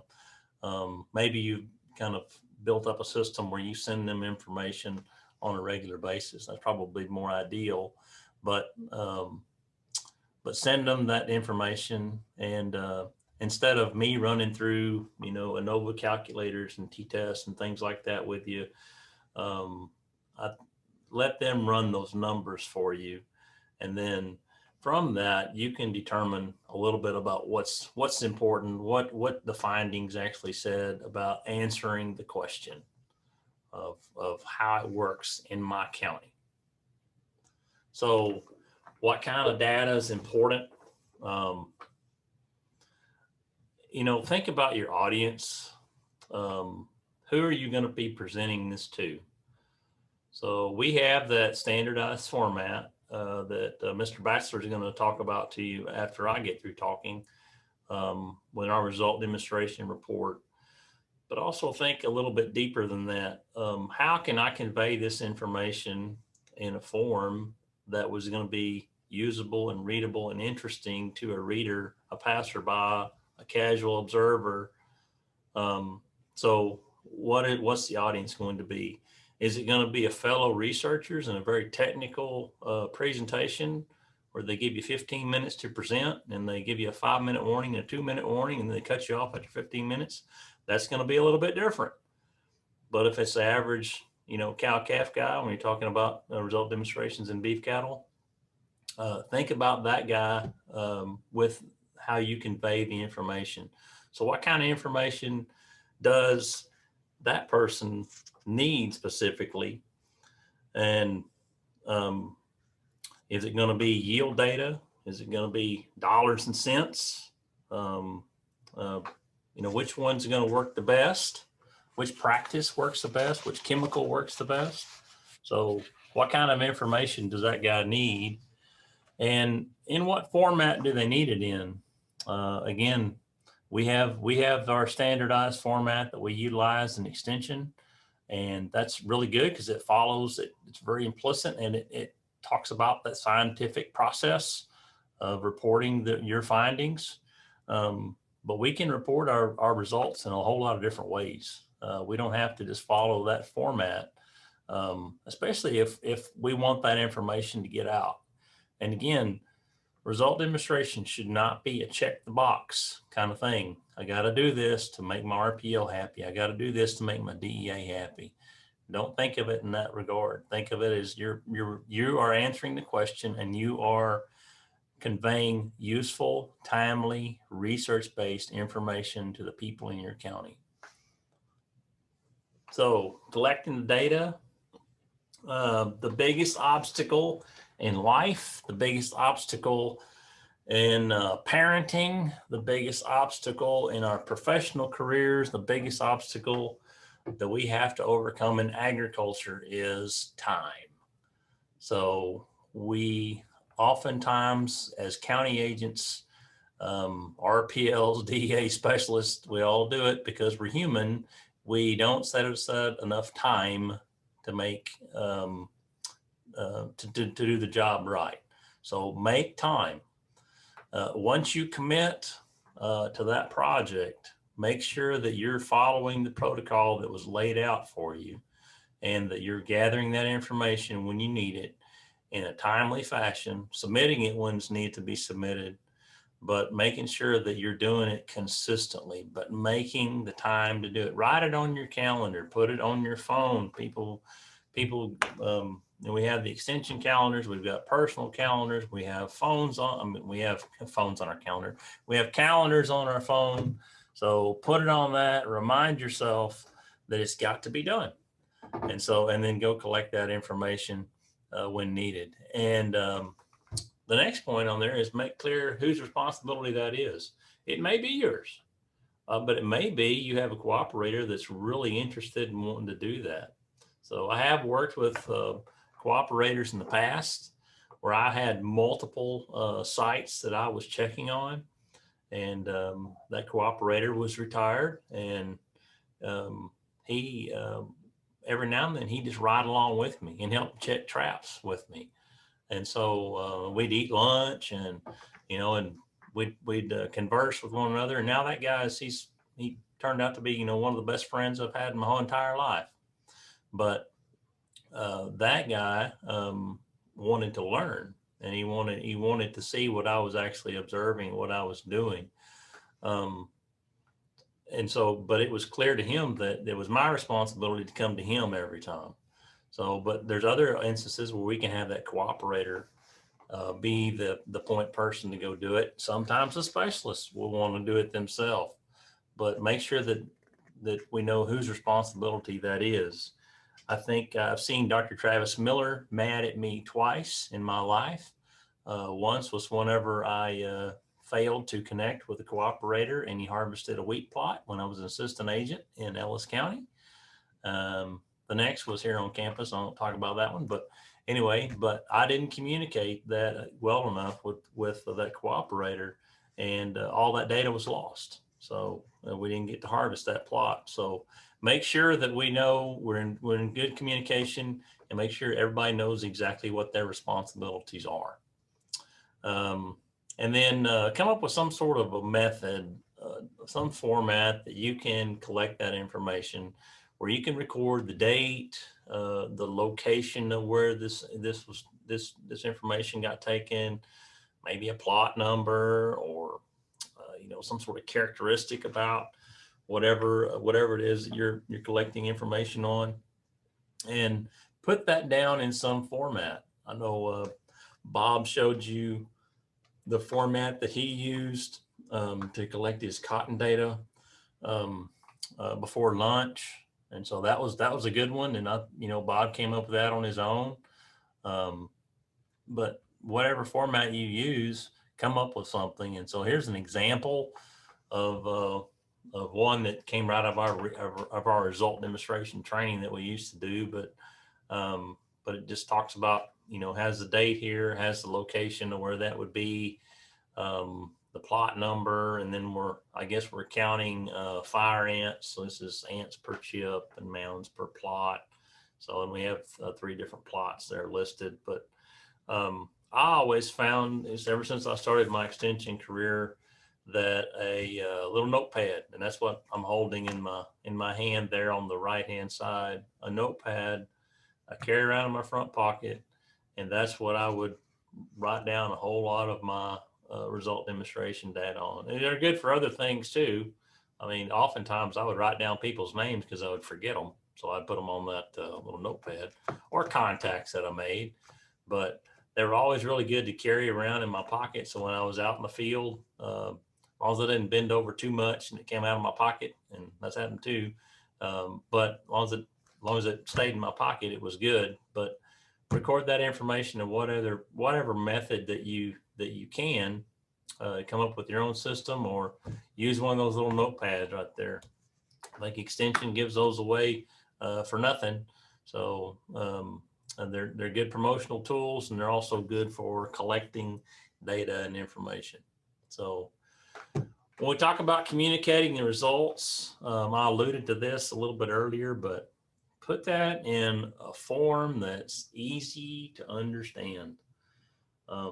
Again, we can make this as technical as we possibly can, but if we think about our audience and how we need to convey that information and what they're actually looking for, most people are going to be visual learners.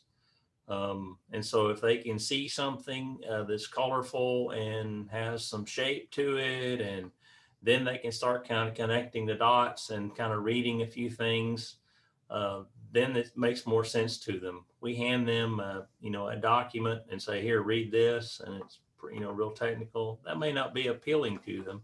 So put it in a form where they can understand it just by the visual observation. Let those visuals actually explain the study and what actually took place in that study. So, and we can do that through charts and graphs and then tables. Tables are a pretty quick and easy way to, well, not easy, but they are a way that we can convey that information in a form that's pretty easy to understand. And I think it's clean and neat. So when we do that, I think that it's important that we list several things on those tables. I think it's important that we number the table. Because we may have multiple tables maybe in a report. So let's go ahead and number the tables, give a brief descriptor of what that table actually looks like. And then your headings, make sure they are clear and concise, and so people can follow along with what those individual headings are. And then whatever we're shooting for to be the measuring stick, this one just happens to be yield. Let's go ahead and list that in order. And this goes from largest to smallest in pounds per acre. You'll notice on the far right-hand side. So it's all listed in order.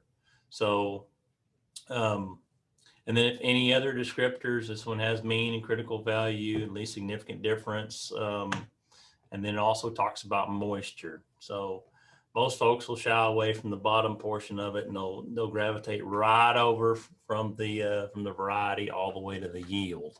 So typically, but they're clean, they're neat, they're descriptive, and it tells a good story of what actually happened and the information that came out of that. So when we talk about transferring information to our clientele, I just listed several things here that we could, methods that we could, convey that information by. Newsletters or news releases. Again, we want to try to summarize and hit the high points. If we're talking about, transferring information in a newsletter or a news release, because we're not gonna come across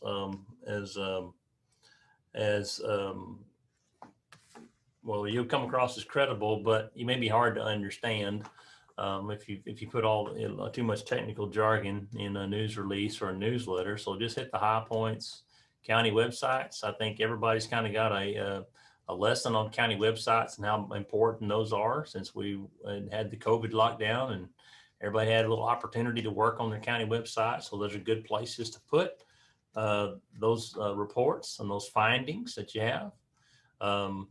Field day or tour, show that off.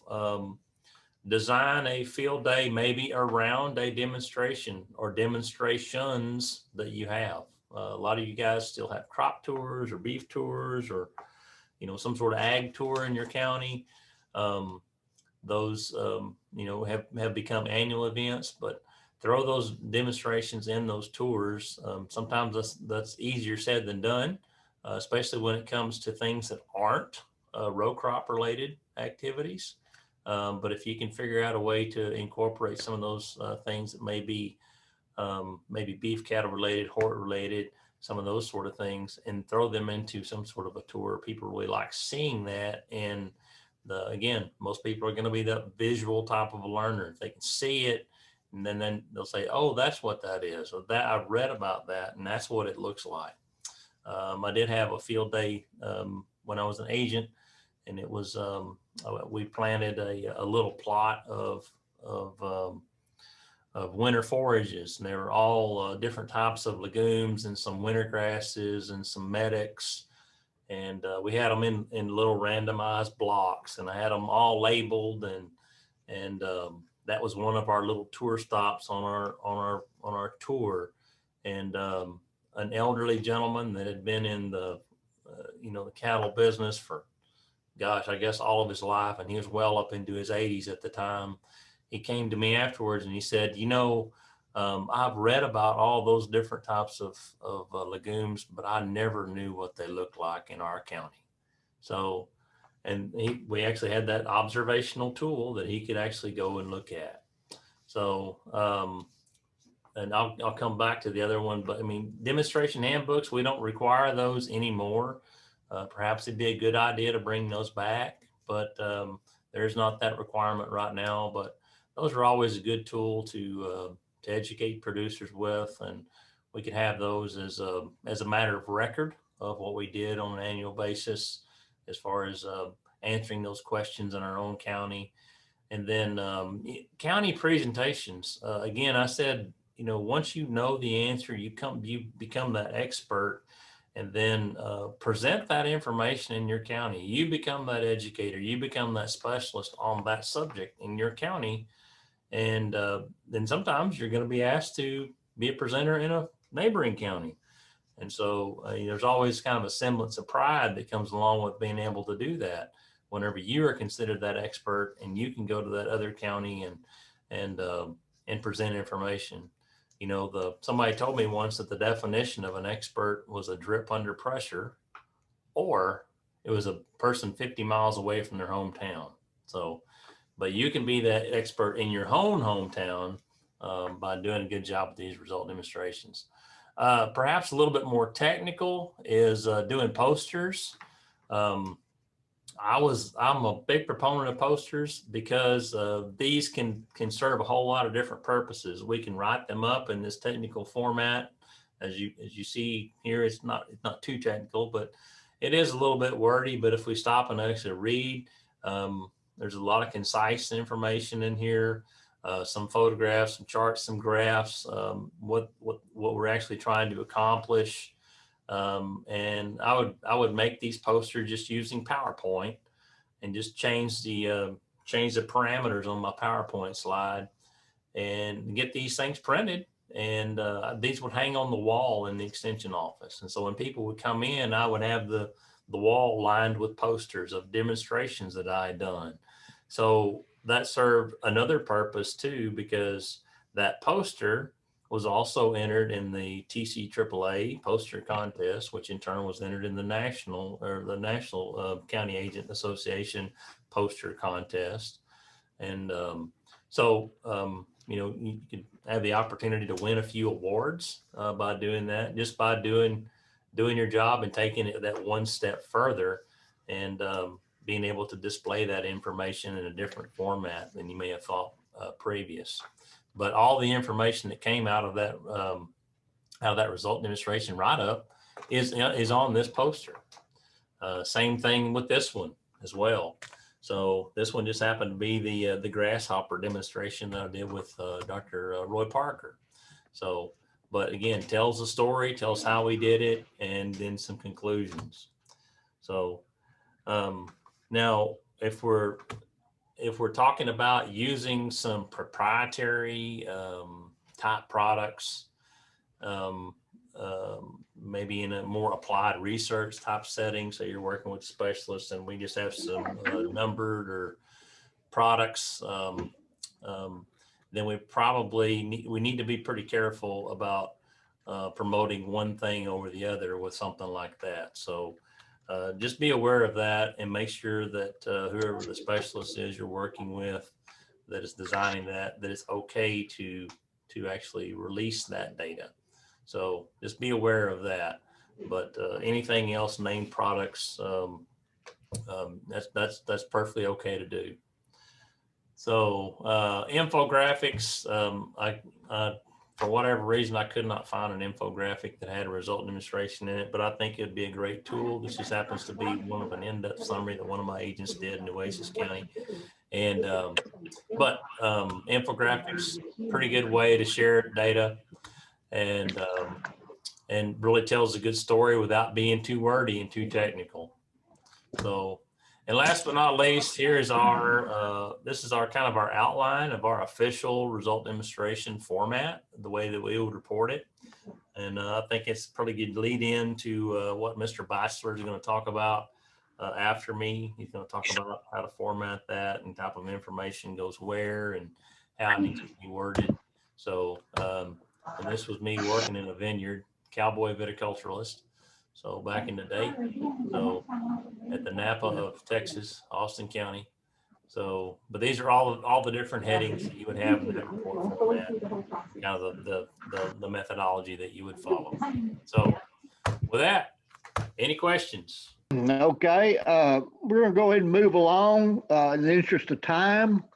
Next up, we have Mr. Brent Bachelor, and Brent is a regional program leader in the Central Region, and Brent is, in my opinion, he and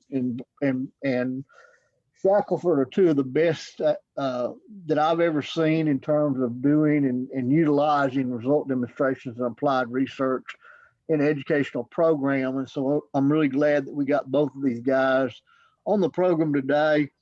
But Brent, I'll turn it over to you. Talk a little bit about the format for reporting results. Yeah, I wanted to turn my camera on because I wanted to see everybody to see that I had a coat and tie on today just for y'all. No, in reality, I'm up at Vernon. We're doing the spring meeting in Vernon today, so just happen to have that on. But hopefully you're impressed, right? So go ahead. I'm impressed. Yeah, I'm glad somebody is, Philip. I couldn't even turn my camera on, so I'm impressed though. So my task today is to talk about the format, but I would be remiss if I didn't just like a lot of the other folks have talked about how important result demonstration and applied research is to your program effort. And you may not know it, but it's going to be some of the best work you're going to do and some of the best communication pieces that you have available to you to help convey information to producers. I was thinking about, sometimes you're introduced new technology, and my first experience with that was when I was an assistant agent, and we were working with metsulfuron to take Pensacola Bahia grass out of coastal Bermuda up in East Texas.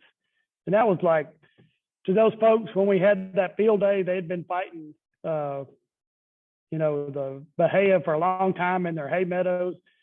And it was like that, a miracle to them to see those plots and to see them how clean they were, and how it took the Bahia grass that was pretty prevalent in a Bermuda grass meadow out.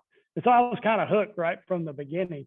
And I've had the honor of working with a lot of really good people through the years, IPM agents and specialists, and Dr. Parker's on here today. And by the time I got to work with Dr. Parker, I'd been around a while, but I still learned something every day from him and Mo Way over in Beaumont, who recently retired, and they helped me do a better job at what I was doing.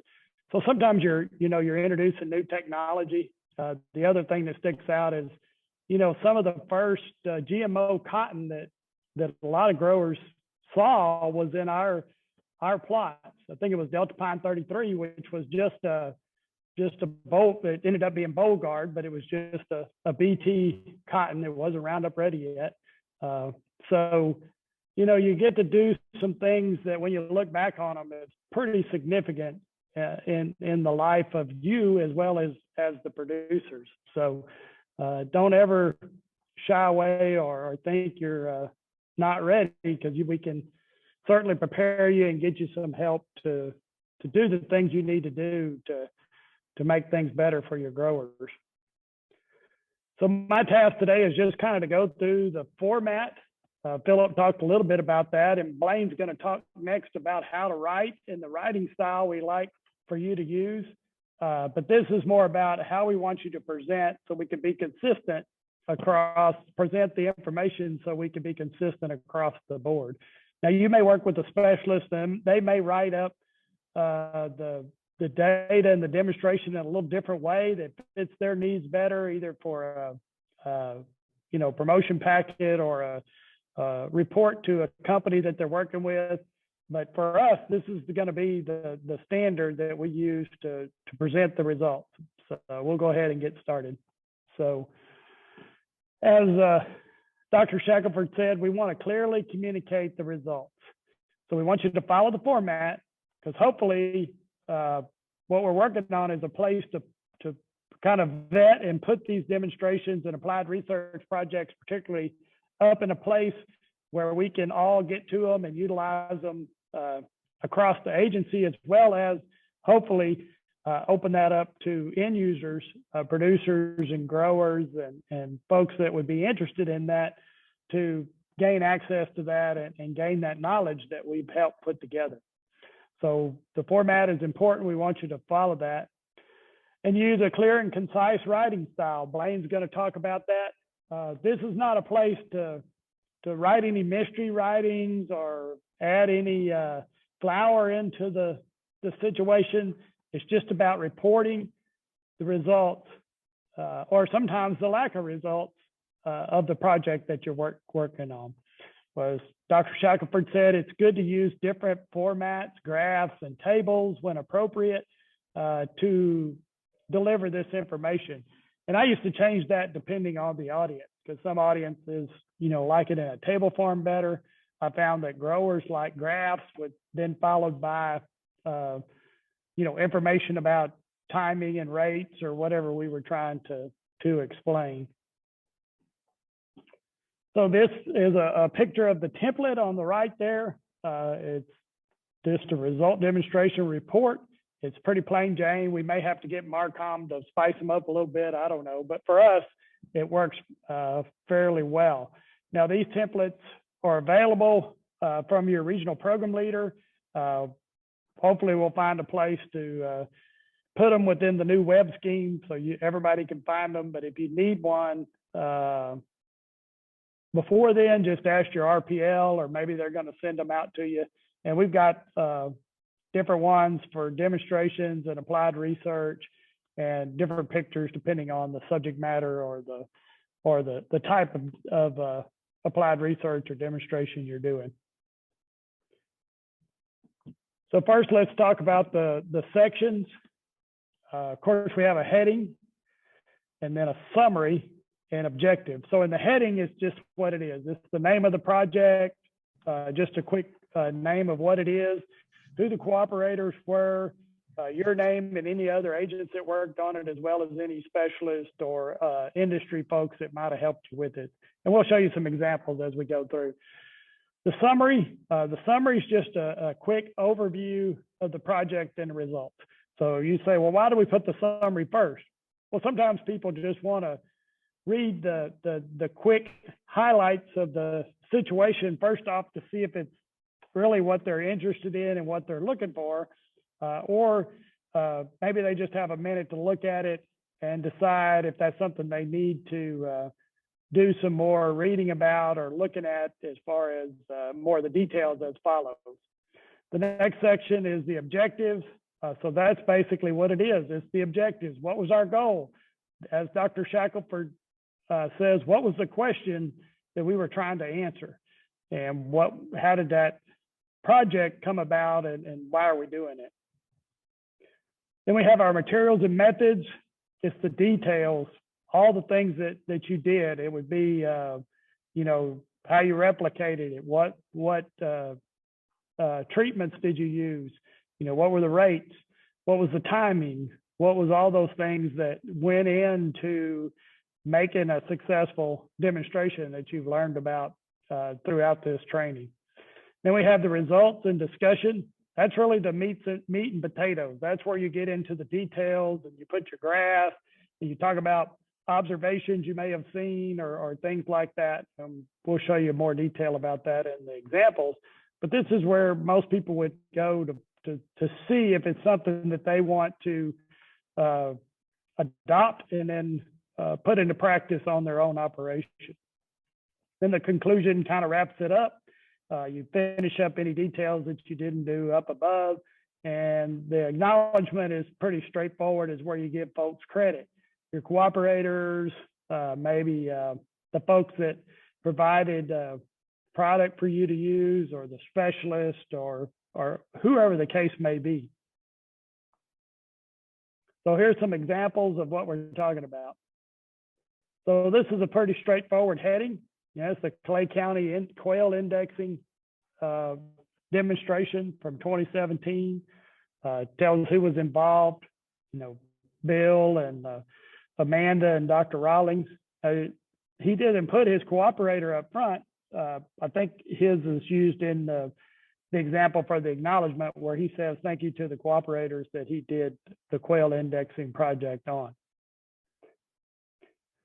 The summary, this is a pretty basic summary. Sites were established in 2016 to research efficacy of labeled and experimental herbicides when applied to mesquite as a water-based basal treatment. Evaluations have been conducted approximately 3 months after treatment, 1 year after treatment, and the final evaluation will be conducted 2 years after treatment. So it just kind of gives people an idea of what was going on. They can see, oh, it's mesquite, it's an individual plant treatment, and basal applications. So the summary is just kind of where you give an overview. The objectives, here's the objectives from that same project. It says mesquite is one of the most common noxious plant invading Texas rangelands, kind of a common known thing.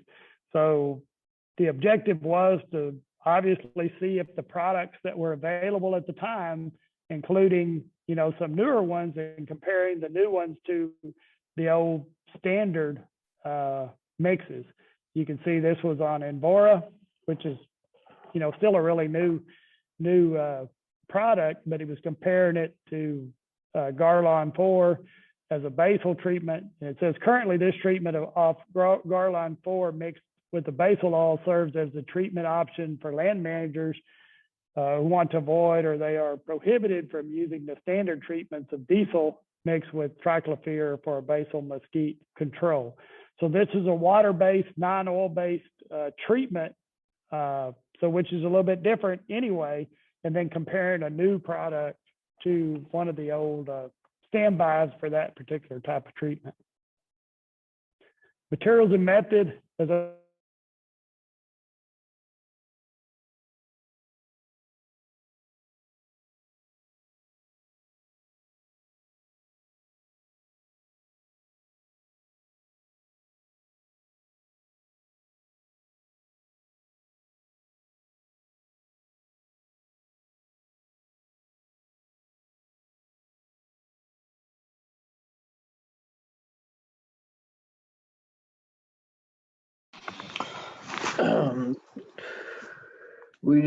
Did we lose you, Brent? Did you lose you?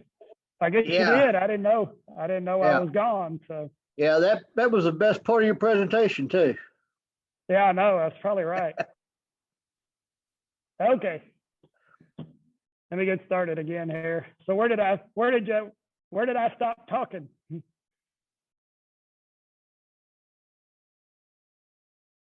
Hello. Yeah, I think you're on the objectives, Brent. Okay, all right. So objectives are just what they are, just kind of why did you do it? As Dr. Shackelford said, you're trying to answer a question. What was the question you were trying to answer? So here the objective was to compare and document effective of several new herbicides and methods. So they were comparing a water-based basal treatment to where you couldn't use, for some reason, if you didn't want to or couldn't use the oil-based like the diesel and triclopyr, which is the standard basal treatment. Materials and method, This, as I said, is where you put the details, get into the very minute details of the project, depending on what it is and what you're doing. In this one, you can see that he even put that they use ConeJet X3 nozzles, which you think, well, that's pretty good detail, but that's what you want to do. This is where people are going to go if they discovered an interest in it, and you try to answer all the questions. If they're going to go out and buy and apply this product, what do they need to be looking at? Right down to what kind of nozzles they used, how they did the application. You can see that they sprayed to the point of wet, but not dripping 12 inches up the stem. So you want to get in really good details in the materials and methods. So even if somebody, well, you had these result demonstration results, applied research results on a 8.5 by 11 piece of paper at the feed store, they could pick them up and learn enough about the project and read this part of it and know, well, I know I need to do this, and oh yeah, I need that kind of nozzle. Oh, I see that I have to apply it 12 inches up the stem to make it work right and to be effective. So this is probably the most detailed part about it, the materials and method as far as what you did and how you did it. You know, it's very much part of teaching people how to actually do it without being there to actually tell them what to do. You can see you could also use tables. I know you can't see that one very well, but it's just an example of the information that they provided, because they have the site, the date, what time that they sprayed, the wind speed and direction, the air temperature, the soil moisture, the relative humidity. So very much detail in the materials and methods, particularly for an applied research, or in this case, something that you wanted people to take home and utilize. So a lot of details. And then you get to your results and discussion. So here they went back and reiterated that they evaluated, were conducted 90 days after treatment to determine the percent defoliation, and 1 year after treatment to see the percent mortality, and then the final percent mortality being conducted 2 years after treatment. So it's a long process. Many times when we were doing applied research, replicated trials, we wanted to try to get 3 years worth of data before we wanted to really average, particularly if it was a new product or a new use for a product. And we were trying to get that as a recommended application, that we would have to do that over a 3-year period. So sometimes it's a one-time deal and you're just showing off a known technology, but sometimes you're actually trying to find effective ways to solve problems that takes a little more time and a little more effort than what you would assume a typical result demonstration would.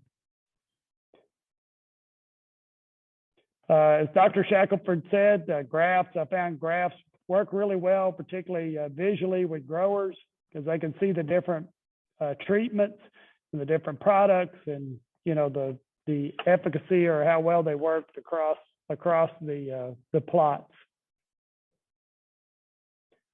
And then the conclusion, this is what it is. After looking at various rates of herbicides as a water-based basal treatment on mesquite, it appears that Method and Envora, which was the 2 new products they were testing, both offer excellent control when utilized as a water-based treatment.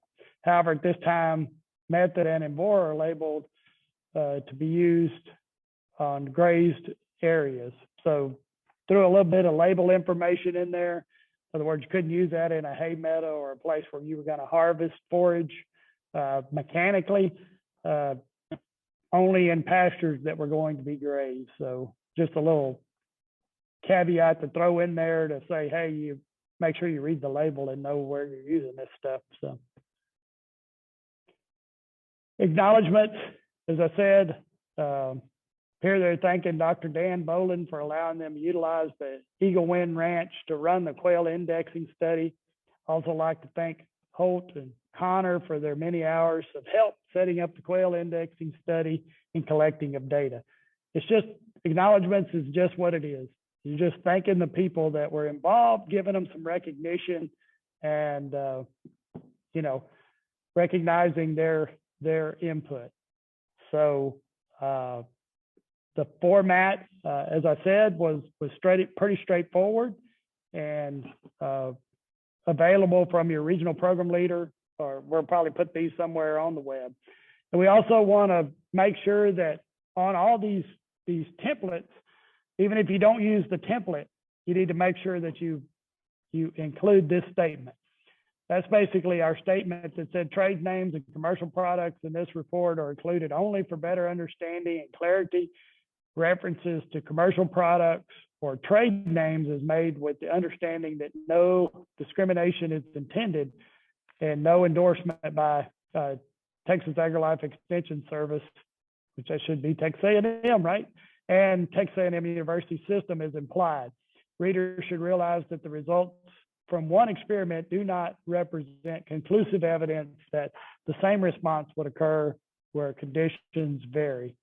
So if you go back to that materials and methods on that basal treatment, they put down the temperature, the humidity, and all those things. So people, you know, if they try this and it didn't work for them as it did in the treatment, you go back and say, well, what was the parameters, or how did you do it? And that's important, both in the materials methods section to put that, as well as having this statement on there that says, this is what happened at this particular place at this particular time, and it may not be indicative of your result. Or what is the old statement? Your results may vary. So not always going to turn out the same way that it did in the experiment. Sometimes it's for the better and sometimes it's for the worse.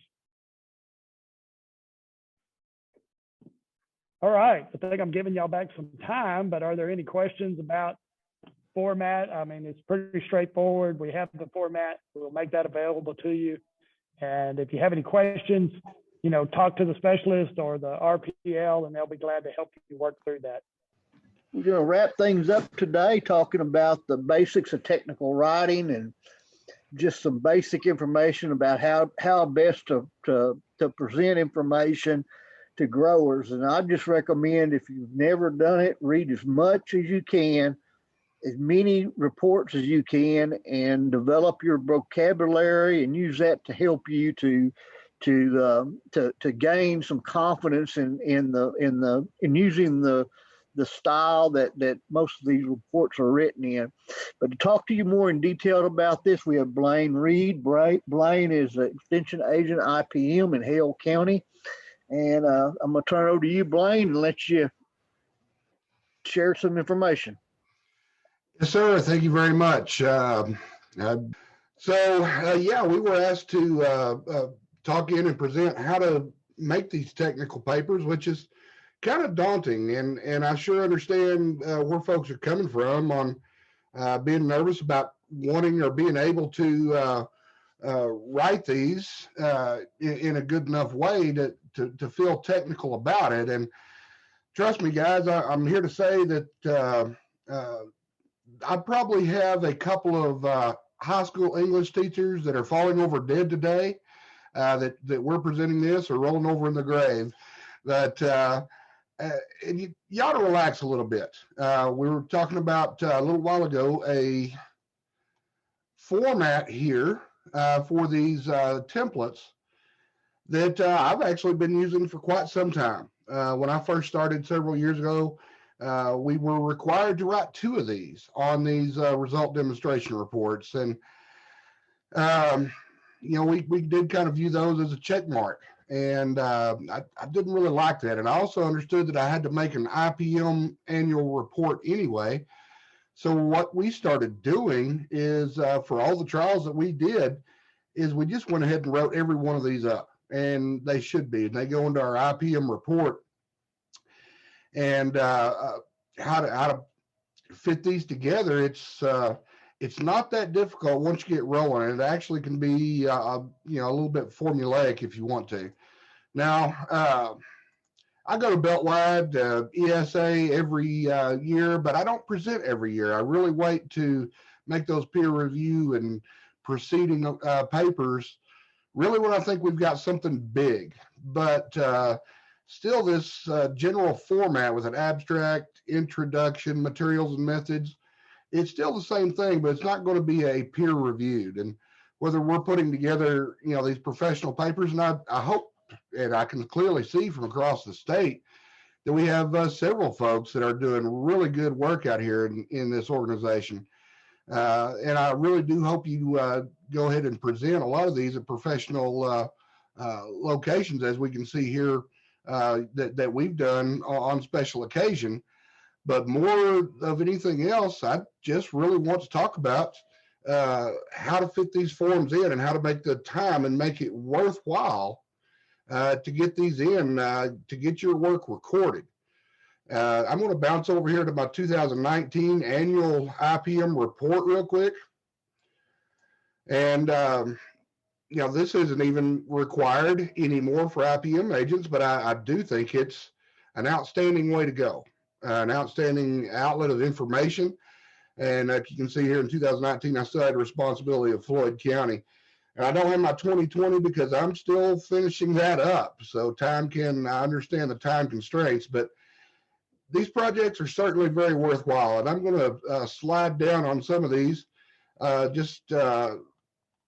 and I also hope that some of these things do become a requirement. You may be inspired now that we're focusing a lot more on these result demonstrations and research trials done locally, that you'll take advantage of the format and make a record of these projects written out very well. I'll share some advantages where these have helped out us in the past. Of course, this outlet right here, we're putting our in-depths and other things in here as well, but every single project that we worked on, research and applied demonstration projects are written up and on these forms, like I say, in a fairly formatted way. And like I say, working on these things can be a little bit formulaic, but it should not be hard. It's actually fairly easy when you get down and looking at a lot of these. So bouncing over to one that we've done this year, this was just a simple bollworm population monitoring. And we put this on our template.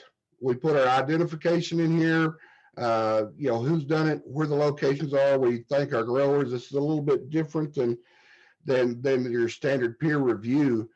This is a lot more written for growers, and it needs to be written that way. While it is a scientific write-up, just write what you've done. It doesn't have to be difficult. You guys are doing the work, and like I said, it doesn't have to be difficult. So there are a ton of books written for how to do these technical writings, and I urge you to take advantage of them. But I'm just going to go through examples here of what I typically do. And some of this has gone over a little bit earlier, and that's great. So every one of these templates, you've got an objective. You need to write exactly down why you made this effort. Now, why was this done? Well, we were sitting here with the adult bollworm population monitoring. Well, it's pretty simple. This effort was made to monitor the adult bollworm population and trends through the growing season. Next, we're coming up to those materials and methods. And while this might be daunting, it shouldn't be. Just write down, and I do try to make a point of writing these while it's in scientific method to the growers at a level that they will understand, but still maintain that level of professionalism. And you do that simply by writing to that level. Materials and methods, this is simply what we did. Also, when I started doing this and was reviewing a lot of these that had been done before, there weren't a lot of pictures in them. I changed that up, and I haven't gotten in trouble for it yet. Where pictures are worth 1,000 words, especially to a grower who comes in and looks at these materials and methods. They may not want to look at all these details. But they also, this needs to be a referable reference material, citable source, and someone will also possibly need to repeat your methodology and your protocols. All that needs to be written in here. Pretty simple stuff. Results and discussion, you know, as I've worked with young agents, a lot of them have wanted to write too many details here in the results. This should just be an example of what happened exactly. And then as we come into the conclusions, this is where you can expand your thoughts quite a bit more. I'm going to bounce to a few other things. This last year, we worked on the sugarcane aphid control quite a bit. Surfactant impact is one of the things we wanted to look at. So here we are again with the same template. You've got your summary. Actually, this summary is the last thing I write. If you sit down and try to technically go through the summary first, what you'll find it very, very difficult. Write that objective first. And our hypothesis statement is right here in the objective. Evaluate the impact on chemical control measures for sugarcane aphid in grain sorghum by various surfactant products available in West Texas agricultural producers. That was our objectives. And then we simply wrote out what we did. We conducted this at the halfway experiment station, at the research pivot, the variety we listed, and the dates we did everything. Bulk planted, agronomic needs were met, give nods to everybody who had a hand in things. I also, like I say, I like to use charts, graphs. They are worth 1,000 words. A lot of these trials, we are using a completely randomized block design. A lot of growers, you know, when we talk about p-values and ANOVAs, they may not understand these things, but writing it to the level that they should be able to absorb is extremely important while making it a citable source. That sounds like I say, a tall order, but we're just writing down what we did. When it comes to talking about the stats and statistics, they are in here. How everything is run and stats are operated, they're in here.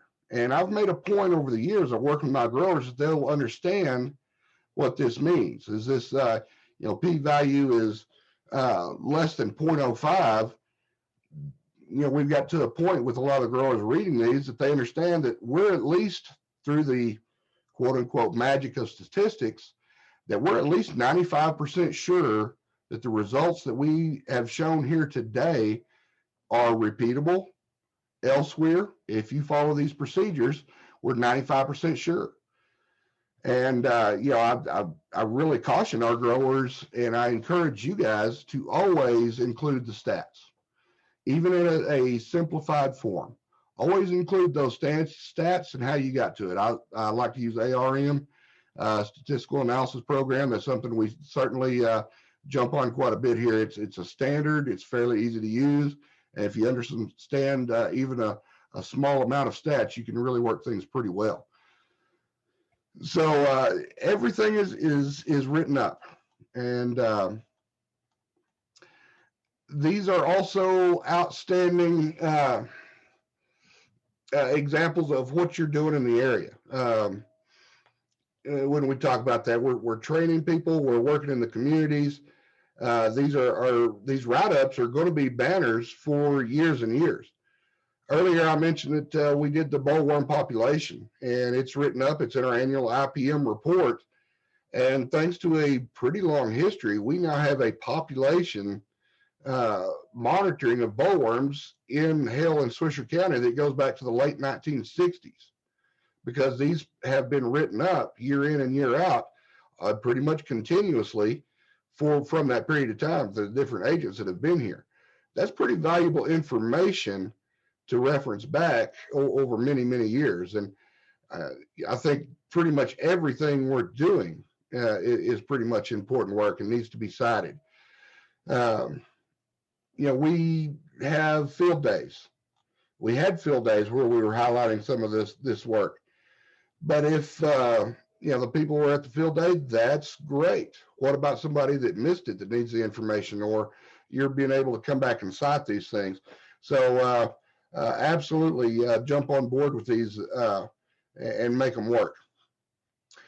The results and discussion, I really urge you guys to just keep this to the bare minimum about what actually happened. Don't expand thoughts too much here in the results and discussion. Here's the results at 4 days after trial. Just jump right in with what happened. At 4 days after the treatment, the upper leaf counts shown significant differences from the untreated check.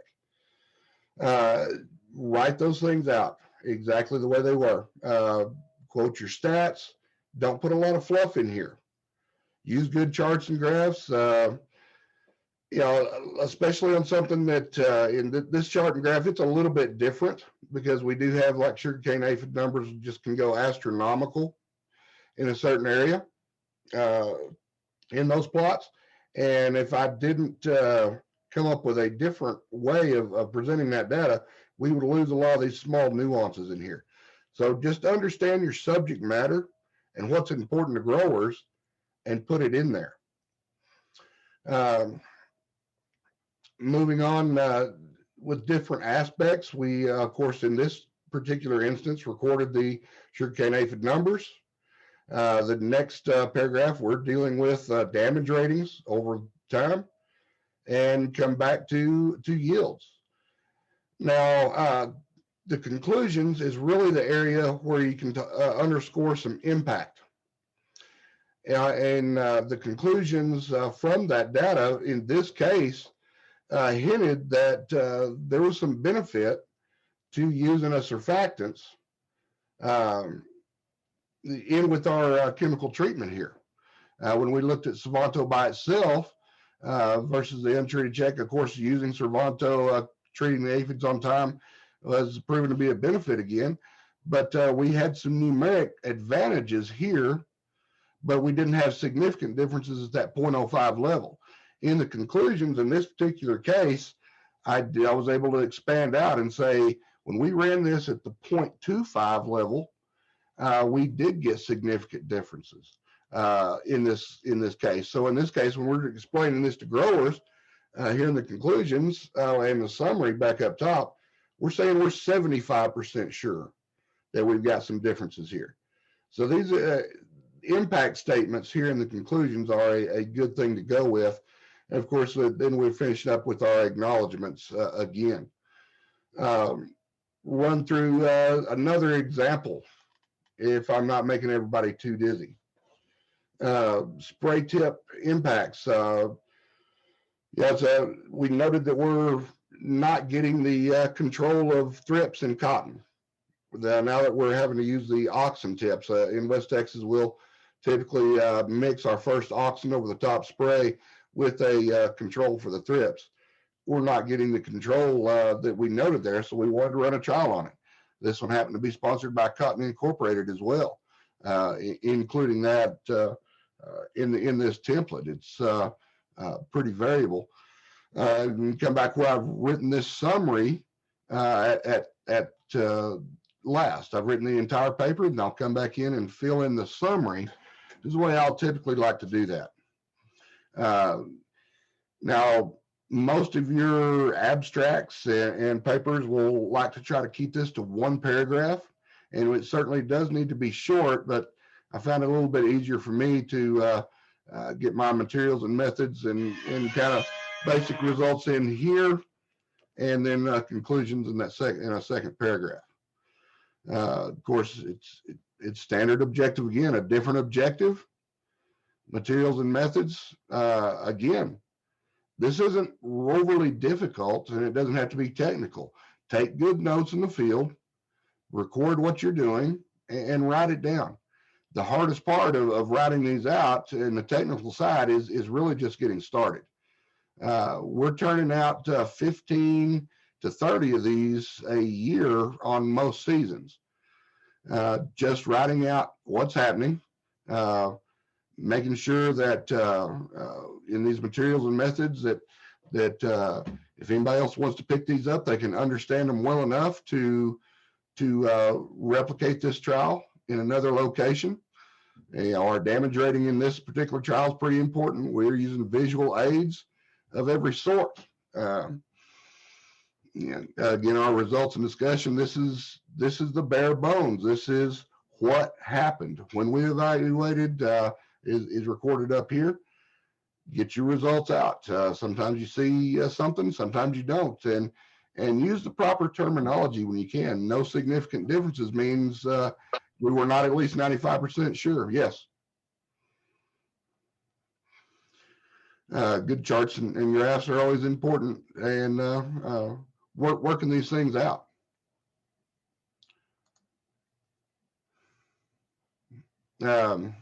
Again, I've got examples upon examples of how to work these.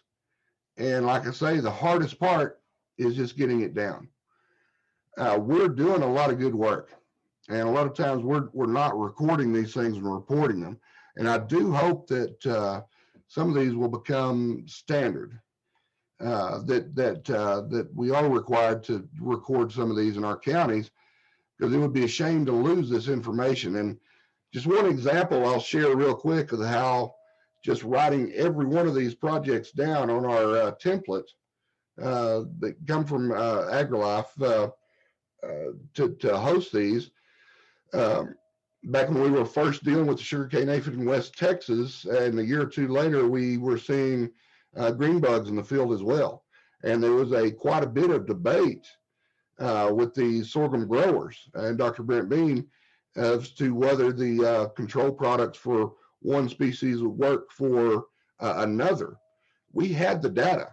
We didn't publish the data anywhere but here, but because we did do the write-up in this way where growers could understand it, we were able to get that information from a few years prior out. And I do believe saved quite a bit of time and money and disaster really being averted in that situation. So I urge you guys to just do it. Just do these together. It's not really that difficult. And I'm kind of running on examples here. Is there any questions out there? Thank you, Blaine. We appreciate that. We will have what we're going to call a tier 2 training that will be more focused in the future on statistical analysis and some more of the nuts and bolts of stats and things of that nature. But anyway, that will be announced at a future date. I want to thank Rebecca today. Again, she keeps us on track and keeps us from getting in the bar ditch. And Rebecca, we appreciate you for that. And anyway, if there's not any questions, I'm sure if anybody has any question whatsoever, don't hesitate at all to pick up the phone or send an email to one of the speakers today. And I know that they'd be more than happy to help you. We're all in this together. This isn't a deal where you're going to know everything. You're going to have to rely on people across the county line and specialists in other parts of the state, maybe to help you figure things out the way you may need to have them figured out. So anyway, with that, we'll close it for today, and we hope y'all have a good day and a good week.